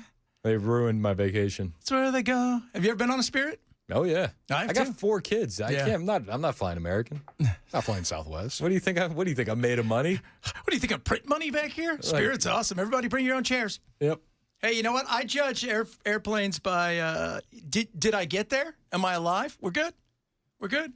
Also, and I know that they don't value companies this way, but I made the point earlier. The viral video and meme worthiness of Spirit way higher than any other airline. Yeah. So can we add that into their valuation? We should. The banana. That's why I heard one of the guys sign off. Goes, hey, bananas, we're going to miss you guys showing up here. I will say this. There was one guy who it was his last flight before retirement. Oh, so he got perfect timing. No, because they canned it right before his last flight. Oh. I know. Luckily, Spirit honored that flight. That's good. And gave him his retirement. There you go. Good for him. So good for him. Probably talk a little bit about that. Who knows? Kentucky Derby. Yeah, not a fan. I didn't win. Nobody watches horses on TV. Actually, it was big this week. It's like the only thing worse than watching horses on TV. Star Wars. Watching golf on TV. Watch your slander. It's nobody likes it. Nobody likes it. What do they like? I don't know. Drying? I don't know. Not much. There's not much to like these days. Not much to like? Oh, listen to that. Not much to like. We're going to have fun stuff to talk about today. Probably not much to like, but still fun stuff. Chad's in next. 12 o'clock on Super Talk 99.7 WTN.